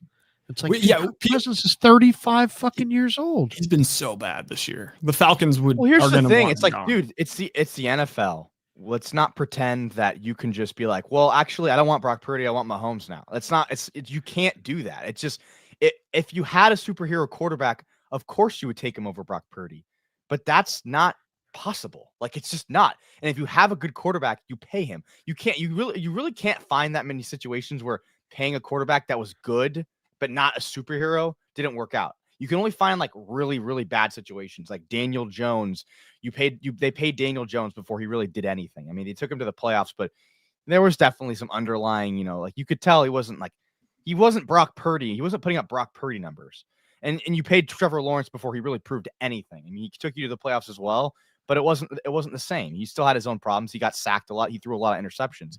If you have a good quarterback, you pay the quarterback. And that's what Brock Purdy is. Brock Purdy is a really, really good quarterback. He's a tier 2, inside the top 12 quarterback. And there's not that many guys. That's why he's top 12. So you got to pay them. And you're not just going to find another guy who's just as good as Brock Purdy that easily. He's also super young. Exactly. Right. I mean, the other thing, it's like, are you really going to sit there and tell me that your position is that they should move off of 24-year-old Brock Purdy for 35-year-old Kirk Cousins, who's never won a big game in his life and has fewer playoff wins than Brock Purdy has? Brock Purdy has, 4 playoff wins? Kirk Cousins has like 1 or 2, right? I mean, Yeah, Jackie D said he's a year older than Caleb. yeah. He's younger than Jordan Love. Yeah, I mean, I think a lot of these people who don't want to pay Brock Purdy need to come clean that they just don't like Brock Purdy and they don't want to go forward with Brock Purdy. It's not about the money as much as they're just using the money as another way to say, I don't want this guy. I don't think this guy's good enough. And I get that. I don't think he's Joe Montana. I don't think he's the greatest quarterback of all time, but I get this. He's a shit ton better than Jimmy Garoppolo and Trey Lance and Brandon Allen and Josh Dobbs and Tanner Mordecai. So it's like, unless you got something better, I'd shut up about it because it's like, you don't got anybody better. Put your best guy out there. And this idea that as soon as they pay him $50 million, that they will just automatically suck. How's Philly doing it? Philly's got a pretty good team right now. Philly's got a really good offensive line. Philly's got a really good defensive line. Philly's got some really good players scattered throughout all their rosters. They got multiple number 1 receivers. They got a good tight end. They got a fantastic running back. They've got maybe one of the best offensive lines going. They're paying Hurts $55 million. How are they doing it? There are those who would argue that it cannot be done. Well, obviously it can be done. They're doing it. So, and then once again, if you decided you didn't want to pay Brock Purdy, okay, so now you're going to try to trade him, or you're going to not pay him and have him hold out. And now you got a quarterback holdout situation. And it's like, what? I mean, is the game plan to, ruin future seasons? Because if that's the game, if that's what you want to do, that's probably the way to do it. Right there. Mark T. Ember, could we have had a team meeting in week 5? Yeah, exactly. Exactly. What the fuck were you guys waiting so long for the team meeting? I mean, seriously though, like when you think about the quarterback landscape of the NFC and just even the team future landscape, like it does feel, part of me was starting to feel a little worried, like, oh man, the Lions are really coming on. They kind of feel like what the Niners were. Like they're so stacked and Jared Goff's playing great and all this. And it's like, the Eagles are kind of back. But the Eagles already were kind of good during this Niners run. The Packers still haven't proven anything. I still don't trust the Vikings, to be honest. I mean, we're talking about Sam Darnold, Jared Goff, Jordan Love. It's not, there's nothing that frightening. And honestly, the Lions are going to probably lose Ben Johnson this offseason, and then we'll see what happens to Jared Goff. I think the Niners are in a pretty good spot to bounce back, especially if they have an easier schedule. Terrence Sullivan says, Dan's not here. Niners are 1-1 against Seattle. Go Niners. We got this one from Fuji Simeon. Conforto got a 1-year deal with the Dodgers. Good for them. Let them. The Dodgers are just like the Saudi Arabian soccer league. Like everybody has these great careers. Freddie Freeman has a great career in Atlanta, beloved MVP, wins a World Series. Same thing with Betts. These guys, and then it's just like, all right, let's go retire to Saudi Arabia in the sunshine and get paid zillions of dollars to be on a super team. Like it just, I don't know how you can even root for them and feel good. Well, I mean, and don't tell me it's good for the sport. At least All the the Saudi losers Arabia, doing at that. least the Saudi Arabia soccer is like, oh well, they're taking a step down. They're not playing as good of a league. It's like this is the same fucking league. Yeah. NBA Elias says 49ers will need to run the ball 35 to 40 times to win on Thursday. Would the 49ers beat the Rams if they played today instead of the Bears? It's hard to say. It's the way you play it's the way you play the day you play. The team that beat the Bills, I mean, it's hard to argue that the same team that trounced the Niners, the Niners would have beaten the Rams after they beat the Bills. It's hard to say. Bears beat the Rams. Exactly. RJ Bunnell says, I miss watching Debo break tackles. Yeah. Debo used to run through arm tackles. Now he slows up when he sees an arm tackle. Fuji Simeon Soto Mets agree to a 15-year, $765 million deal. Wow. That is unbelievable. Cone with unbelievable pockets. NorCal Danny Muzzy says, my extended family owns Sam's Chowder House. My brother and I both played college baseball. He played against Kyler Murray, and maybe he can go back to baseball. LOL. What do you believe the Niners give Brock per year? I would guess between 50 and 55 million per year. That'd be my guess. And we love Sam's Chowder House, by the way. Fantastic restaurant. Fuji Simeons says Soto deal has no deferrals with incentives, could be 800 million. Apparently, he wanted more than Ohtani in total value and yearly average. Oh, it's always nice. I want more than the Joneses. Fuji Simeon says, Larry, how was the media food today? They ran out of chicken, so I didn't get a chance to try the chicken, but Tragic. But I did have a burger dog, and I had an omelet. What the hell is that? A burger dog is a hot dog that's Stuffed it's inside. basically a burger that's shaped like a hot dog. It's just a burger Okay. on a hot. That is It's just- insane. It's just a burger. It's a burger shaped hot dog. No, it's a hot dog shaped burger. That's what it is. Wait. Hot dog. It's a hot dog shaped burger on a bun. I mean, it's simple as that. So is it like a kebab that then goes in between a ballpark bun? It's like a skinny burger. Okay. How have It's I like- never had one of those before? That sounds. Oh, it's really good.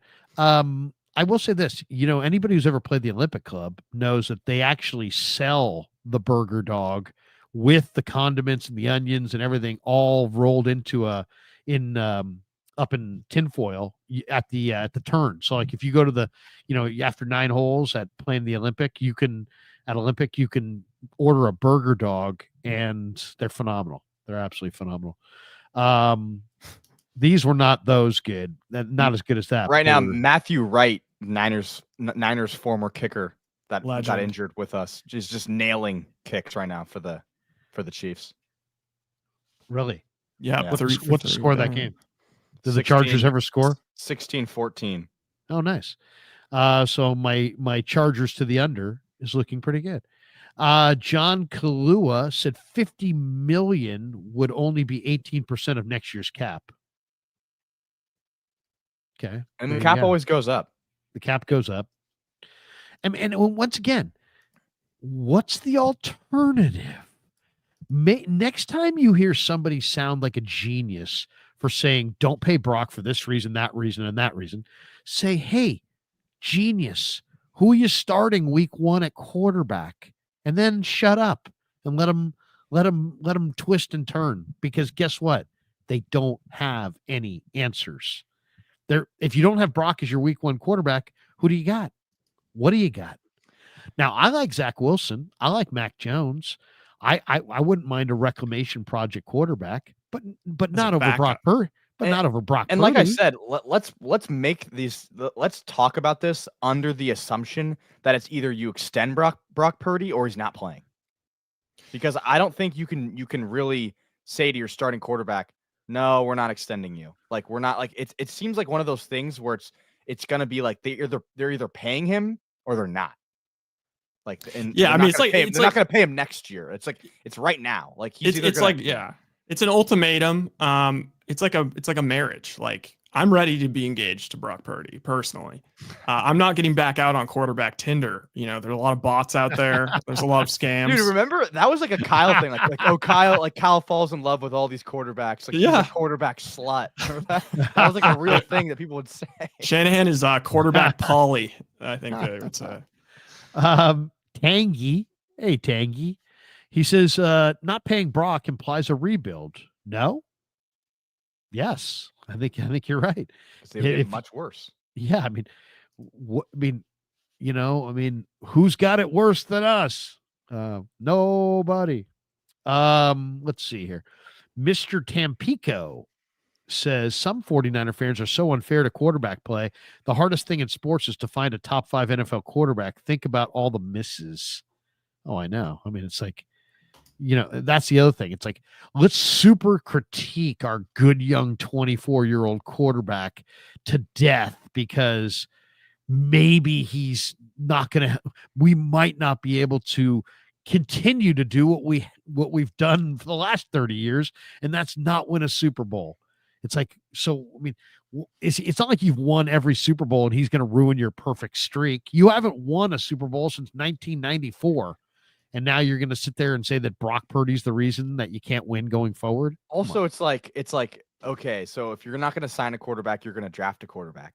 Brock Purdy, like think about Who are you going to this. draft? Brock Purdy was the best quarterback from his draft class. So that means if you went into Brock Purdy's draft class and said, I want to get the best quarterback to set up my franchise for forever, the best quarterback you could have walked away in that draft with was Brock Purdy. So if you're gonna do better than Brock Purdy, it's gonna be pretty hard because there's probably only gonna be 1 or 2 quarterbacks, maybe only one, maybe none that are better than Brock Purdy. So let's not think about like the draft as like, oh well, that's where you find the next Patrick Mahomes, and they can just do it next year if they want to. They can't. They're not gonna have a Right. high enough draft pick.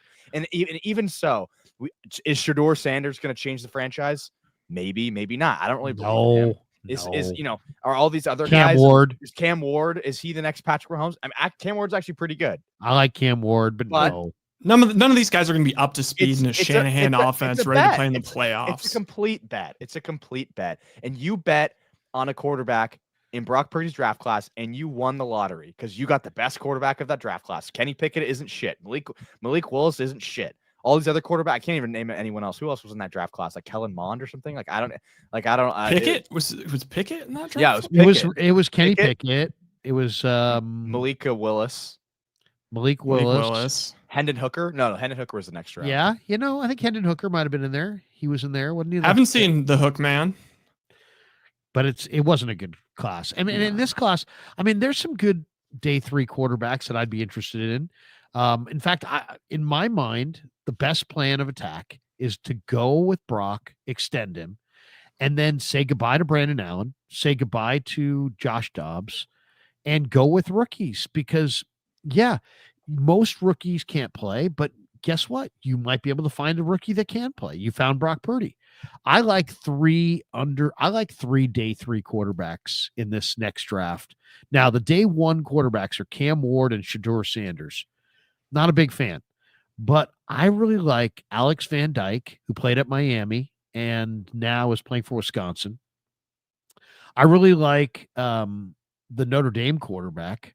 Yeah, And he's I- pretty good.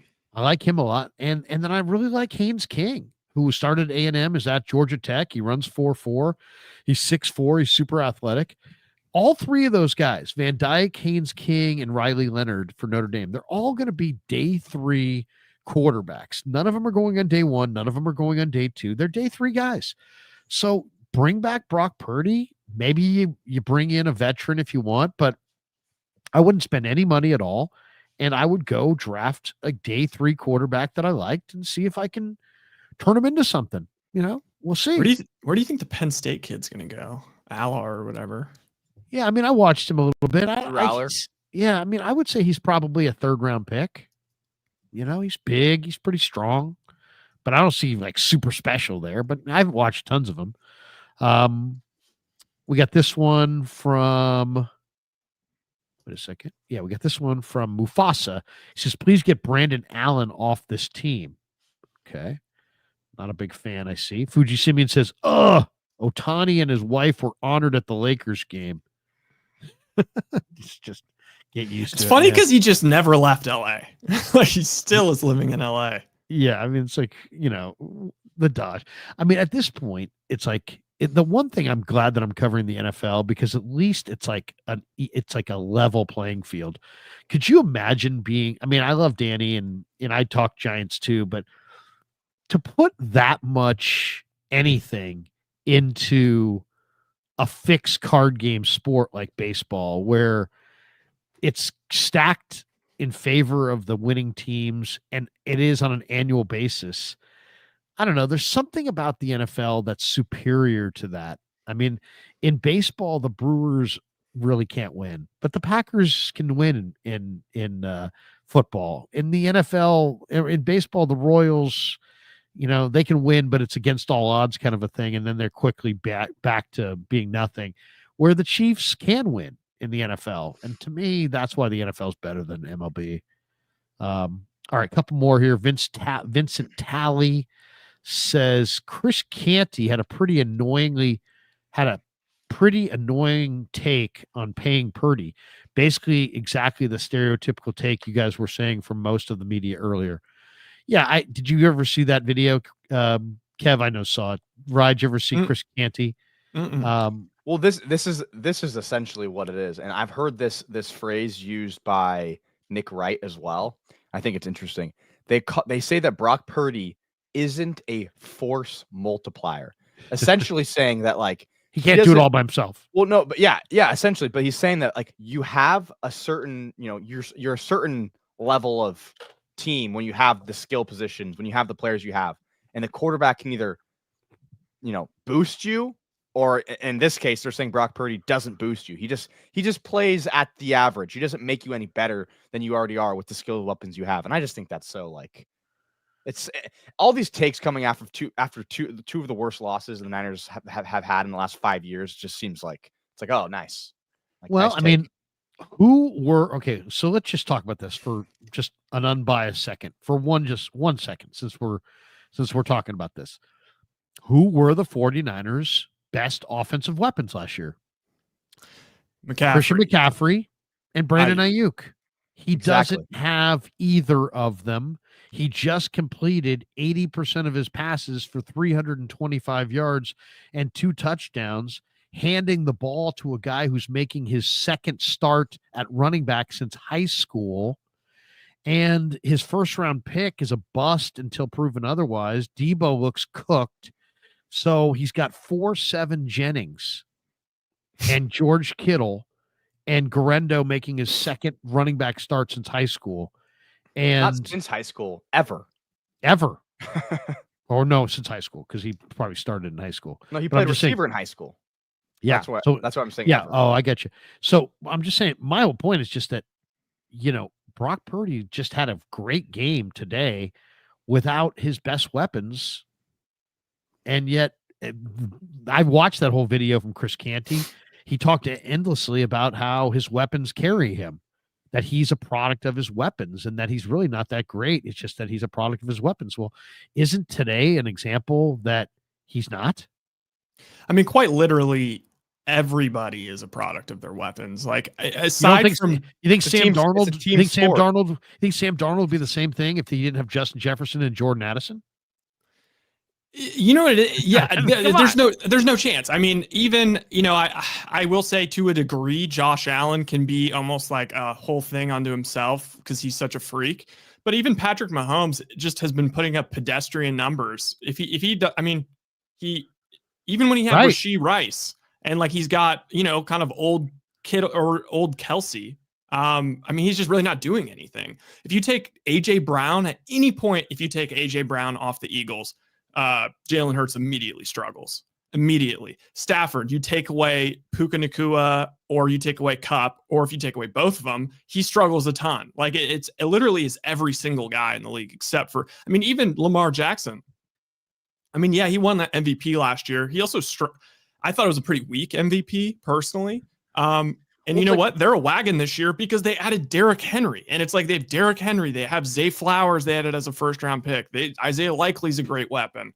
They have Mark Andrews. Like every single great player has great players around him.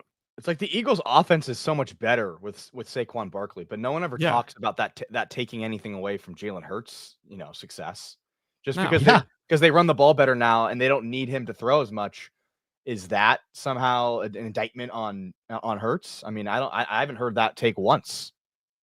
No, not at all. It's like it's not even mentioned. It's not even. Yeah, I understand like the idea of like a force multiplier. I get it. Like some quarterbacks can literally make teams better with less. Like, I mean, even though you just said Patrick Mahomes, who's not having a good statistical year, he's still winning with less. And we saw him do that last year. He won. And they still have now that it's a little bit more banged up, not quite as much, but really, a top 3 defense in the league. But then what you said, Josh Allen, for sure. Josh Allen, for sure. He literally got worse. His weapons got worse this year. And he's throwing to guys. I mean, because Khalil Shakir's good and James Cook's good. And, Dalton, Kincaid. Dawson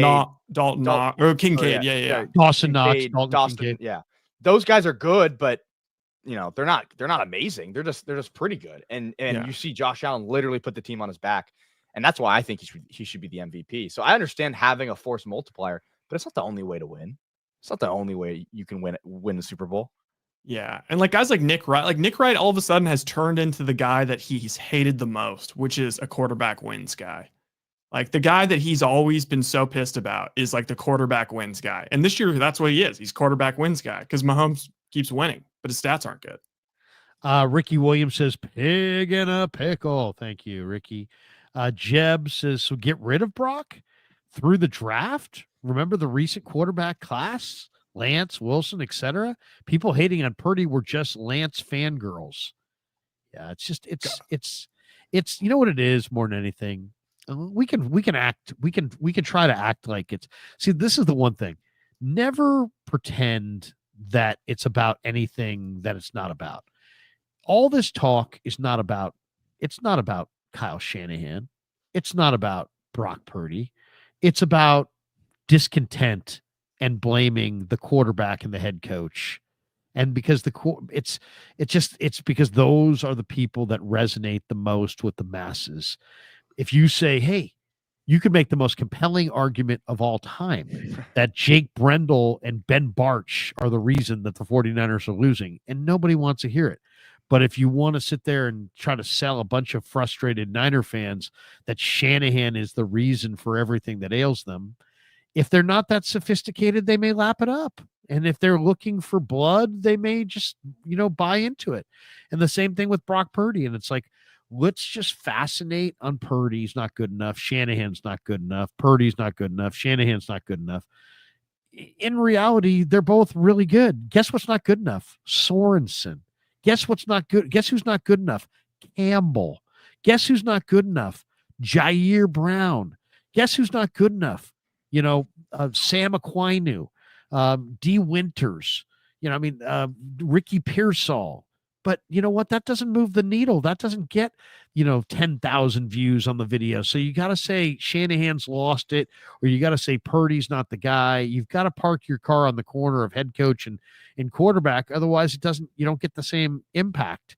So it's all about clicks and discontent. Well, I wouldn't even really say I'm not saying people are necessarily doing it for clicks, but I do think that it is the easiest. Well, wait a second. Just every single time you're upset with your football team, you immediately go to the quarterback who's enormously successful and the head coach who's even more successful.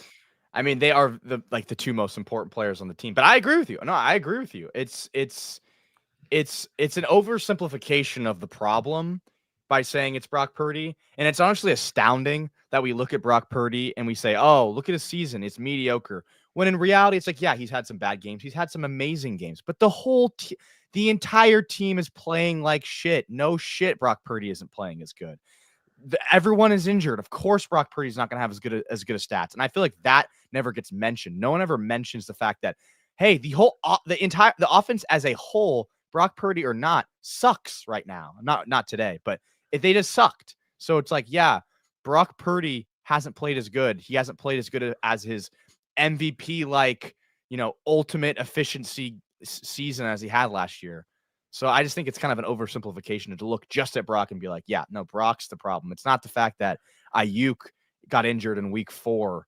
It's not the fact that Deebo Samuel is not the same player as he was 2 years ago. It's not the fact that Juwan Jennings is your main target and he runs 4.7. It's not the fact that CMC was out for the entire season pretty much, and when he came back, he wasn't the same player for the first 2 games. Like, it's none of that. It's Brock Purdy. Right. It's just too much.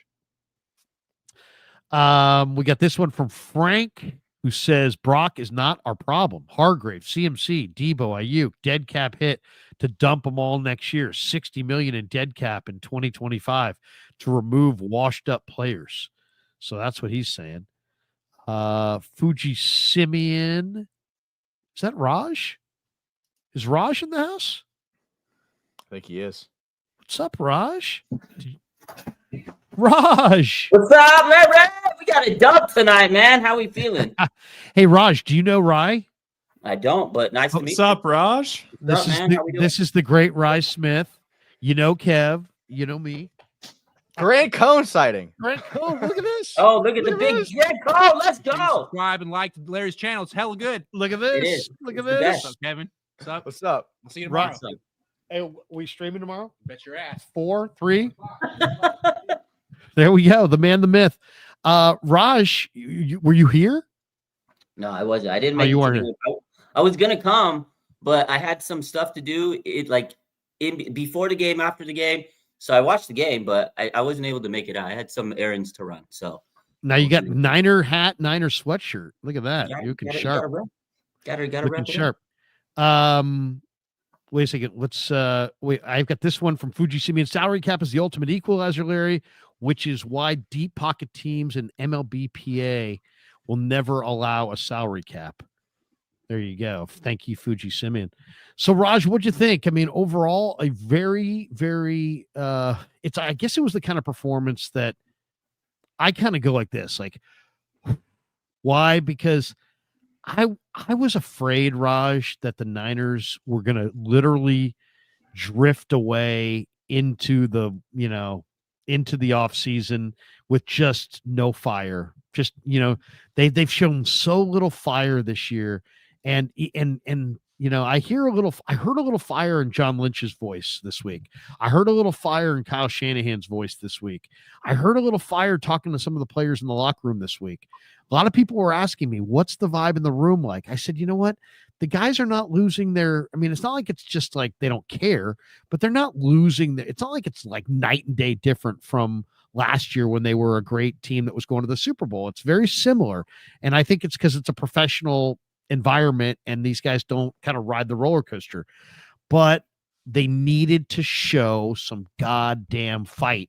And tonight they came out and they fought. And to me, that is what's the number one thing I like the most out of this. They didn't go crater. They came out fighting. And I don't know if it's going to work out for them. I don't know if they're going to go to the playoffs, but I think the Rams have a fight on their hand Thursday night. This team is going to fight.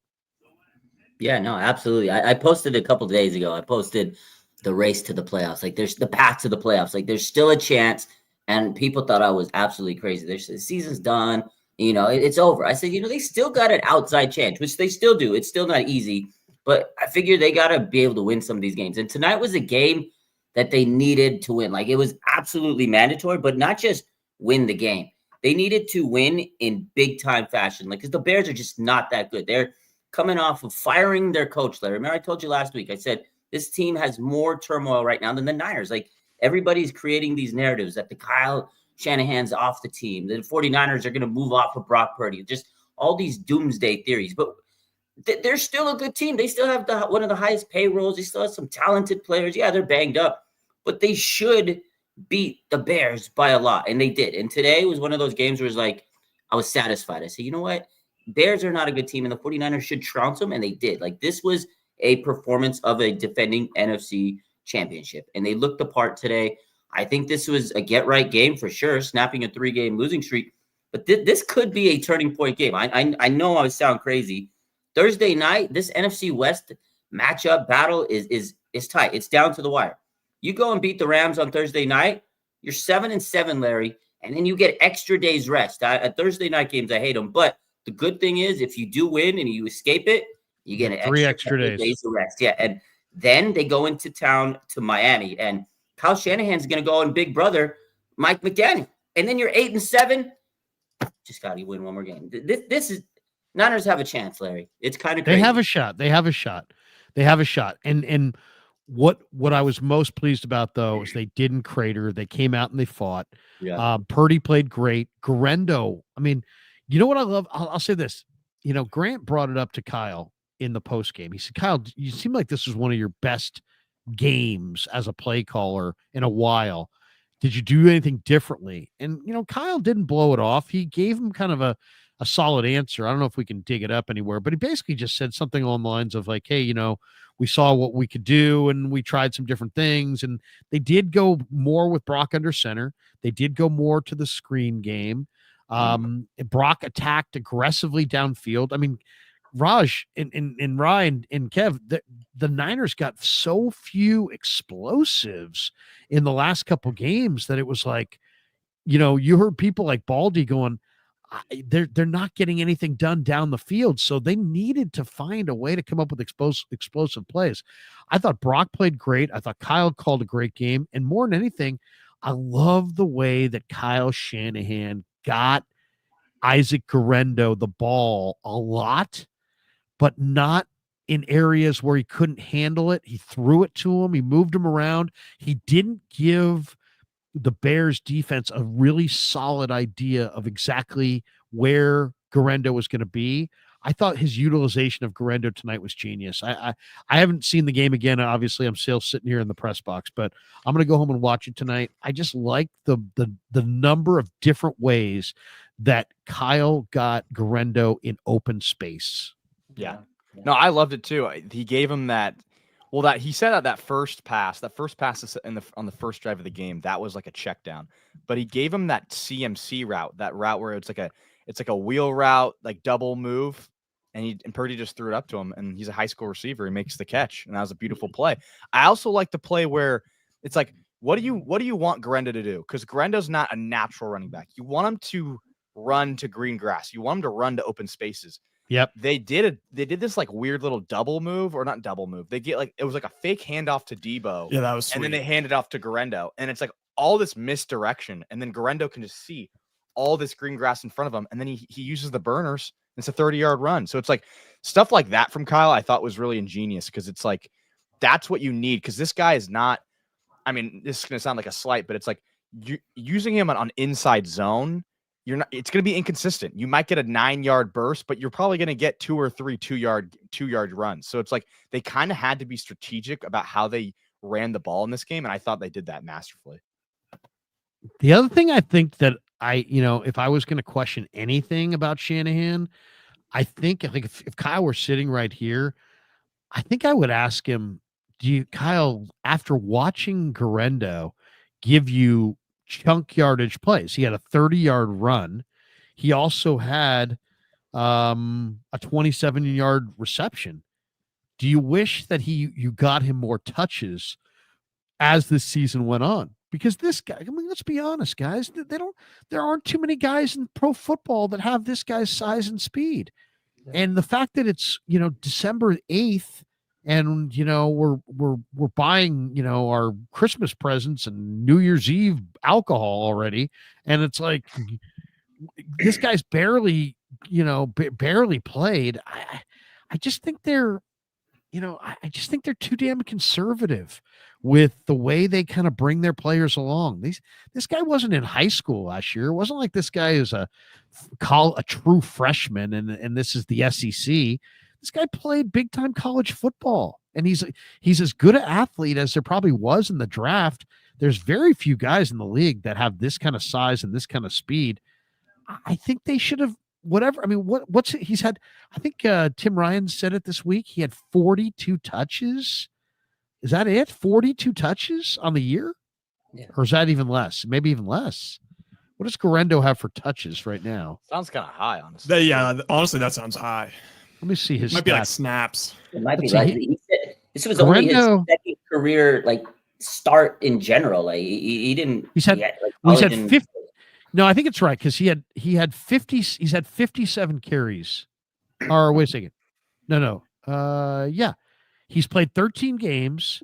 He's got 57 carries for his career and 7 receptions.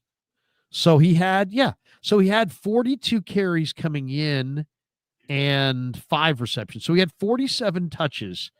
And now he got another 17 or whatever today. So, I mean, I don't know. Do you guys think that maybe based on what we've seen here and what this guy, because not only did Guerrero look good and explosive, but he caught the ball naturally. And you know why? Because he was a high school wide receiver.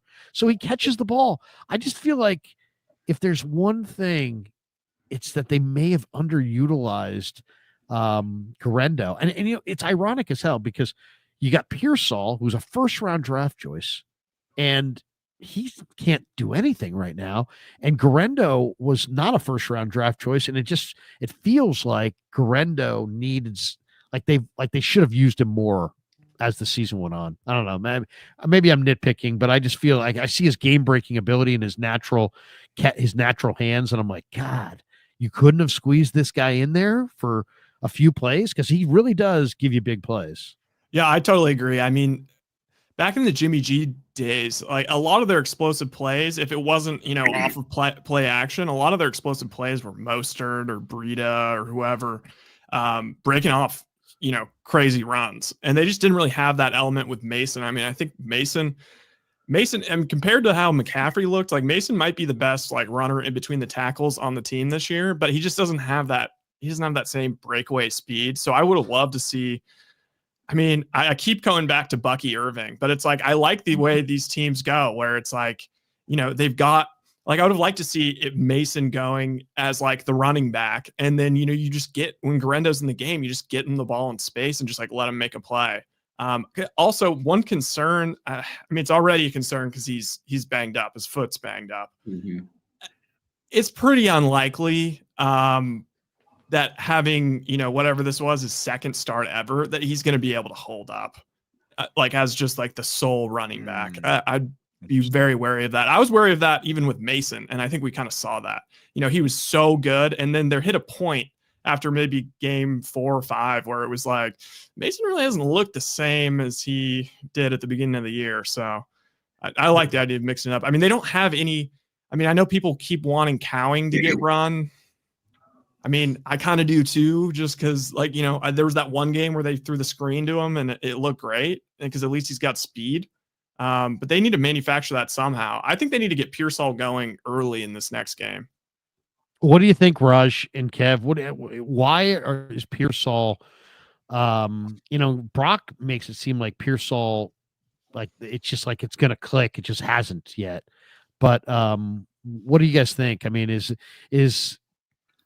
hate to say it. I don't want to say is he a bust because that's just too harsh. It's too early. It's not giving the guy enough grace. It's not giving the guy enough time.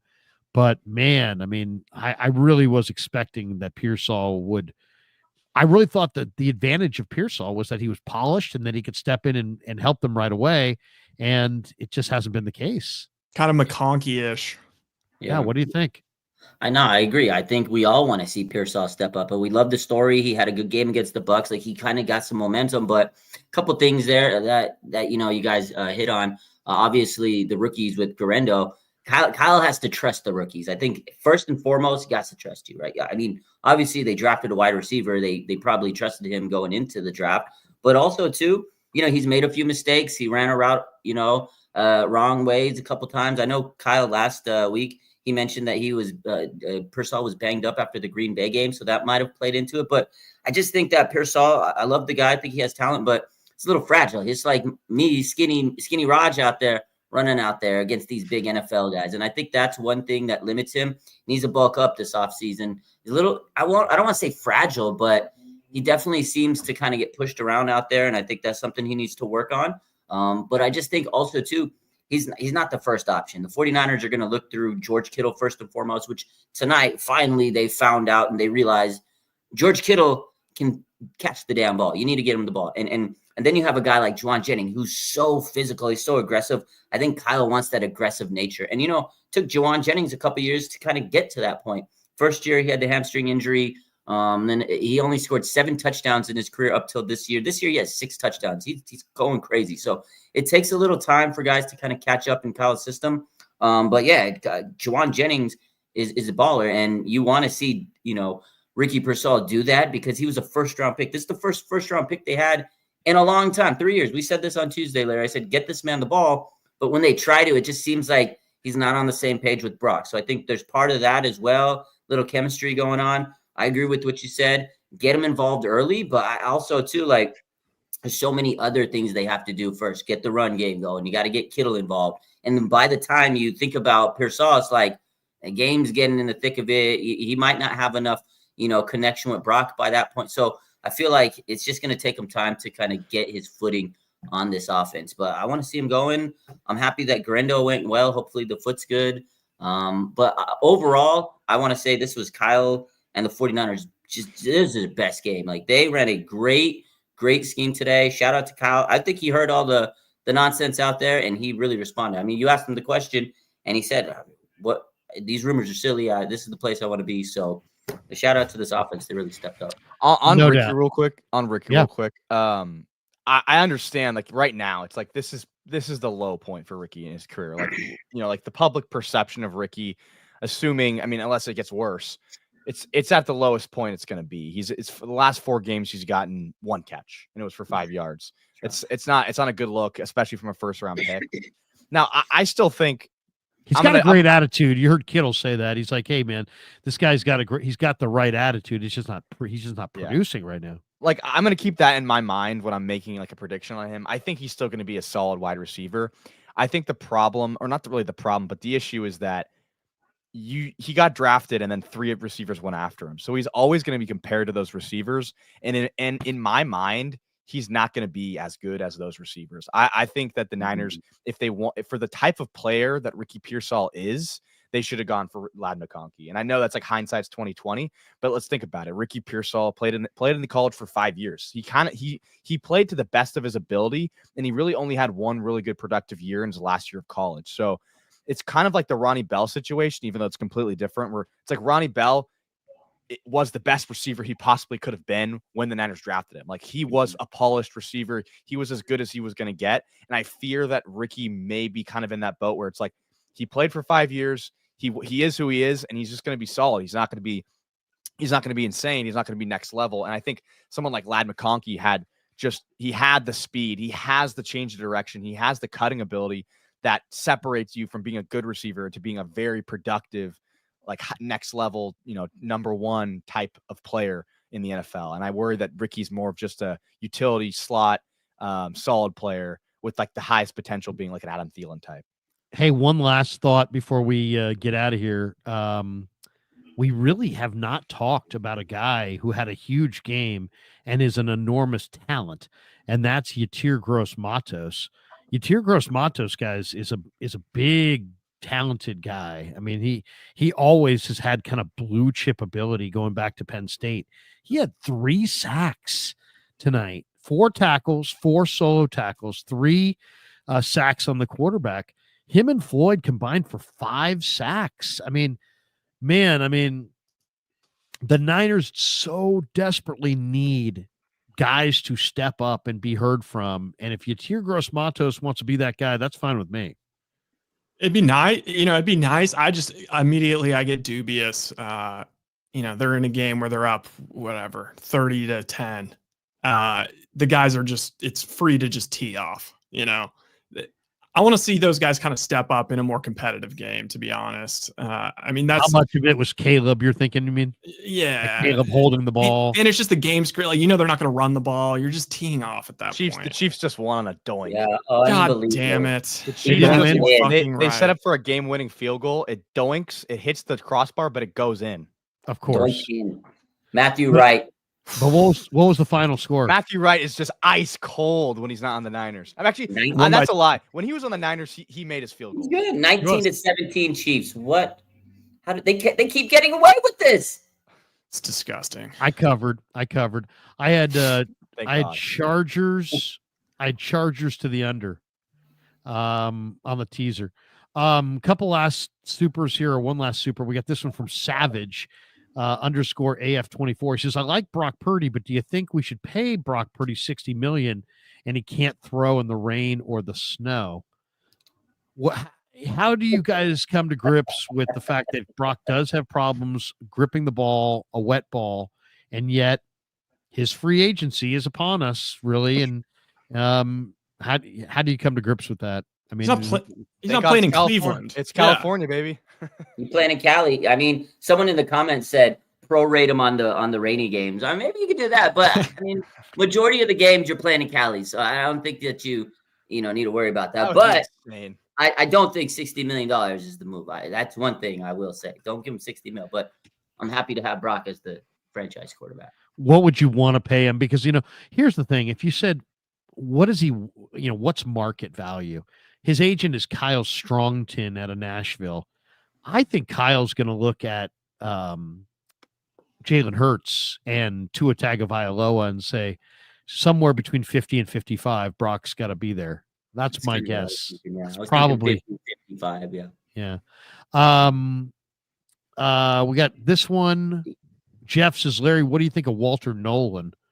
I love Walter Nolan. Are you kidding me? Jeff says, Larry, who are some of your favorite players in this class for the Niners? Walter Nolan, Kelvin Banks, Tyler Booker. Booker's a guard for Bama. Banks is a tackle for Texas. But Walter Nolan is to me, the 49ers have to come out of this next draft with two. I was talking to Tim Ryan about this in the pregame. If you're going to run this wide nine, the wide nine funnels everything back inside to the tackles. If you're going to run the wide nine, you absolutely have to have the two big war daddies in the middle that are really, really dominating players that can come off of blocks and play the run, because everything's funneled inside towards the defensive tackles. If they get wired on blocks, they can't play. Walter Nolan is a tremendous player. He wears number 2 for Ole Miss. In the Egg Bowl the other day against Mississippi State, he had 8 tackles, 1.5 sacks, 3.5 tackles for loss. He's a tremendous player. And yeah, he's probably going to be a pick in the 20s. So yeah, he'll be on the board for the 49ers when they pick in the first round. And I don't think I would look too much beyond this guy. He's a junior. He's 6'3", he's 305 pounds. He's a big war daddy inside, though. He's strong. He's fast. He's got great get off. Yeah, if I could get Walter Nolan, I'd be more than happy to start my draft with Walter Nolan. And then we got this one from Jeff, who says, Larry, who are some of your favorite players in this draft? Oh, okay, got that one. Oh, we got this one down here. Mon Green Eggcorn says, thoughts on Huff's return. Yeah, what'd you guys think of Huff today? I didn't really isolate in on Huff. He was 3rd on the team with 5 tackles, 2 solo. I'll have to watch the all-22 and get a better feel. What did you guys think of Huff? I didn't really notice too much. I mean, he looked fine. My opinion on Huff is I like Huff. His rookie year, I think people really latched onto him because he has the Palomalu hair and he's got the unique name and, he's a hard hitter and all this kind of stuff. And it's easy for if you're national media and you've heard that name and, he had the picks early. He was kind of a guy that people talk about as one of the Niners' best defensive players. I think he's pretty replaceable. It's nice to have him, but I don't think he's, changing the game or anything. What I will say, though, is that the Niners, at least, like John Lynch, Kyle Shanahan, they make it seem like he plays a big part in the communication back there. So I think that there may be a cerebral kind of, quarterbacking of the defense that he's doing back there. I'm not going to pretend like I know exactly what he's doing, but at least John Lynch, who also played safety, thinks that it was super important. I remember he said that in an interview at some point during the trade deadline. Well, Rye, you know Huff because you've been covering this team inside the locker room, and you know what a great dude he is. I mean, Huff is a tremendous guy. I mean, he's one of those kinds of guys that, you know, he's incredible. I mean, he's a salt of the earth human being. He plays for the right reasons. I mean, this is the kind of guy you want your daughter to marry. I mean, this guy is a first class guy all the way through. But if I were that aside, if I were ranking the Niners 3 safeties, I'd say Mustafa is my 1, Huff would be my 2, and Jair would probably be my 3. I don't know how you guys. I agree with that. I mean, I don't think he was overly impressive, but I think he was good, and I think he was better than Jair Brown. I feel like Jair Brown has fell off a cliff this year, and Hufanga's trying to prove himself. He's got that veteran leadership, and you guys are right. Like, they love him. They talk about him. Kyle Shanahan in the presser tonight was raving about how just his energy, you know, and how he was, you know, good for the team and the morale. Like, his energy got everybody up. I don't think he played like amazing, but he made some big hits. And the fact that he came out there, played with the club, I think that energized the team. And they're like, oh, wow, he's out there playing with the club on his hand, making plays. I think that's what he brought to the game, just that leadership. He's playing for a contract these last couple of games. I think they'll give him like a 1-year deal, prove it type thing. Because Jair Brown, man, it hasn't been the guy we thought. I thought he was going to be this big playmaker. You know, they dolled him up as this like big time force. He's going to be the future of the secondary. He's going to be the Fred Warner of safeties. And he's just not it. So he's backslid. I think Hufanga is going to save himself and keep himself here for maybe a 1-year contract type thing. But yeah, is he the best safety out there? Definitely not. Malik Mustafa has kind of shocked up those charts, like you said, Larry. So, but it was nice to see him back. I think he's a vocal leader, and it was good to have him out. I'll say this about the Niners defense today. They did a really good job outside of a few completions to Roma Dunze. Mm-hmm. They did a really good job of keeping stuff in front of them. Like, it felt like every completion that Caleb had was like a 5-yard little out route, and the defense was behind him, and then they just swarmed to the ball, and it's just like a short completion. And the only times that the Bears could really get a drive going was when they were just able to keep doing that and get first downs and to sustain drives, and like the 1 or 2 drives that they really had. So I'll give the Niners credit for bending but not breaking, because that's what we saw a lot of the last 2 weeks was a lot of breaking, and breaking. So yeah. And so good for Sorensen. Sorensen needs a good night tonight. I'm sure he'll have a good night. Goldhouse's prorate Brock's pay for rain games. There you go. All right, let's finish with this. We'll go around the room one last time. Give me your game ball. Raj, who gets your game ball? It's a tough one. It's a toss up, but I'm going to give it to, this is a tough one. There's so many that I can give it to, but I'm going to give it to the man who I feel like opened it up and was the key, was George Kittle, man. I don't think if you don't get George Kittle involved in this offense, they're not cooking. Like, Garendo had a great game. Jawan Jennings had a great day. Brock Purdy 8, but to me, it was George Kittle. Like, in the first half, he had almost 150 yards in the first half. Like, the guy was cooking. He's the focal point. He's the key to this offense. Get the ball in the Kittle's hand. Last week, the media asked him, you didn't have any catches. He was like, I'm open. Tonight he was open and they got him the ball. I think it was George Kittle. He's my MVP of the night. That's a good one. Rye, who's getting your game ball? Man, I don't know. I'll go Garendo, because I thought that, well, obviously that was his best game of the year, but I also thought even running in between the tackles a little bit, he looked a little bit more comfortable. And I was really impressed that he came out ready to go. I thought it was going to be maybe a little bit more of a running back by committee situation. And it seems like he's really taken to the coaching with Taylor. He looked great on the few routes that he ran. He looked super natural, like McCaffrey-esque, a noticeable difference from Jordan Mason, and just gave him that extra juice they needed. Really excited for his future with the team.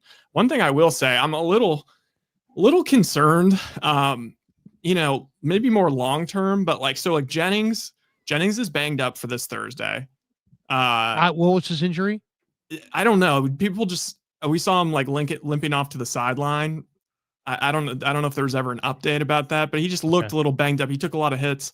Raj, great call with Kittle. I worry a little bit. I think now that he's getting up there, he clearly is their best option. He's kind of the focal point of the team. He's the one guy when you get him the ball, he still has physicality. But you see tight ends that take this much beating, they don't tend to last very well.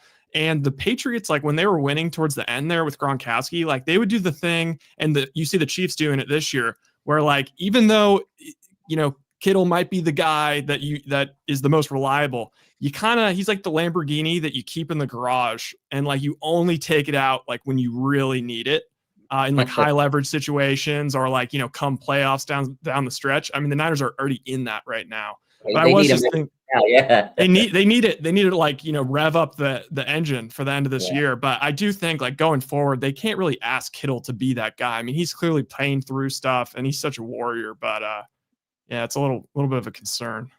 Kev, who gets your game ball? I'll go. I mean, I'll make it easy. I'll go Brock Purdy, especially in the game. I'm sure you're feeling a lot of pressure from people that said he needed these last few games to prove himself. I'm just kidding. No, I don't think you felt that. Also, it's kind of interesting hearing the Ian Rappaport this morning come out with the report that the Niners were like he's their guy, and that they're not worried about that. It's also kind of cool to have that come out before the game and then have him dominate. But I just saw Brock Purdy today, does what he does best. He just took what the defense gave him. I mean, we were talking about it earlier.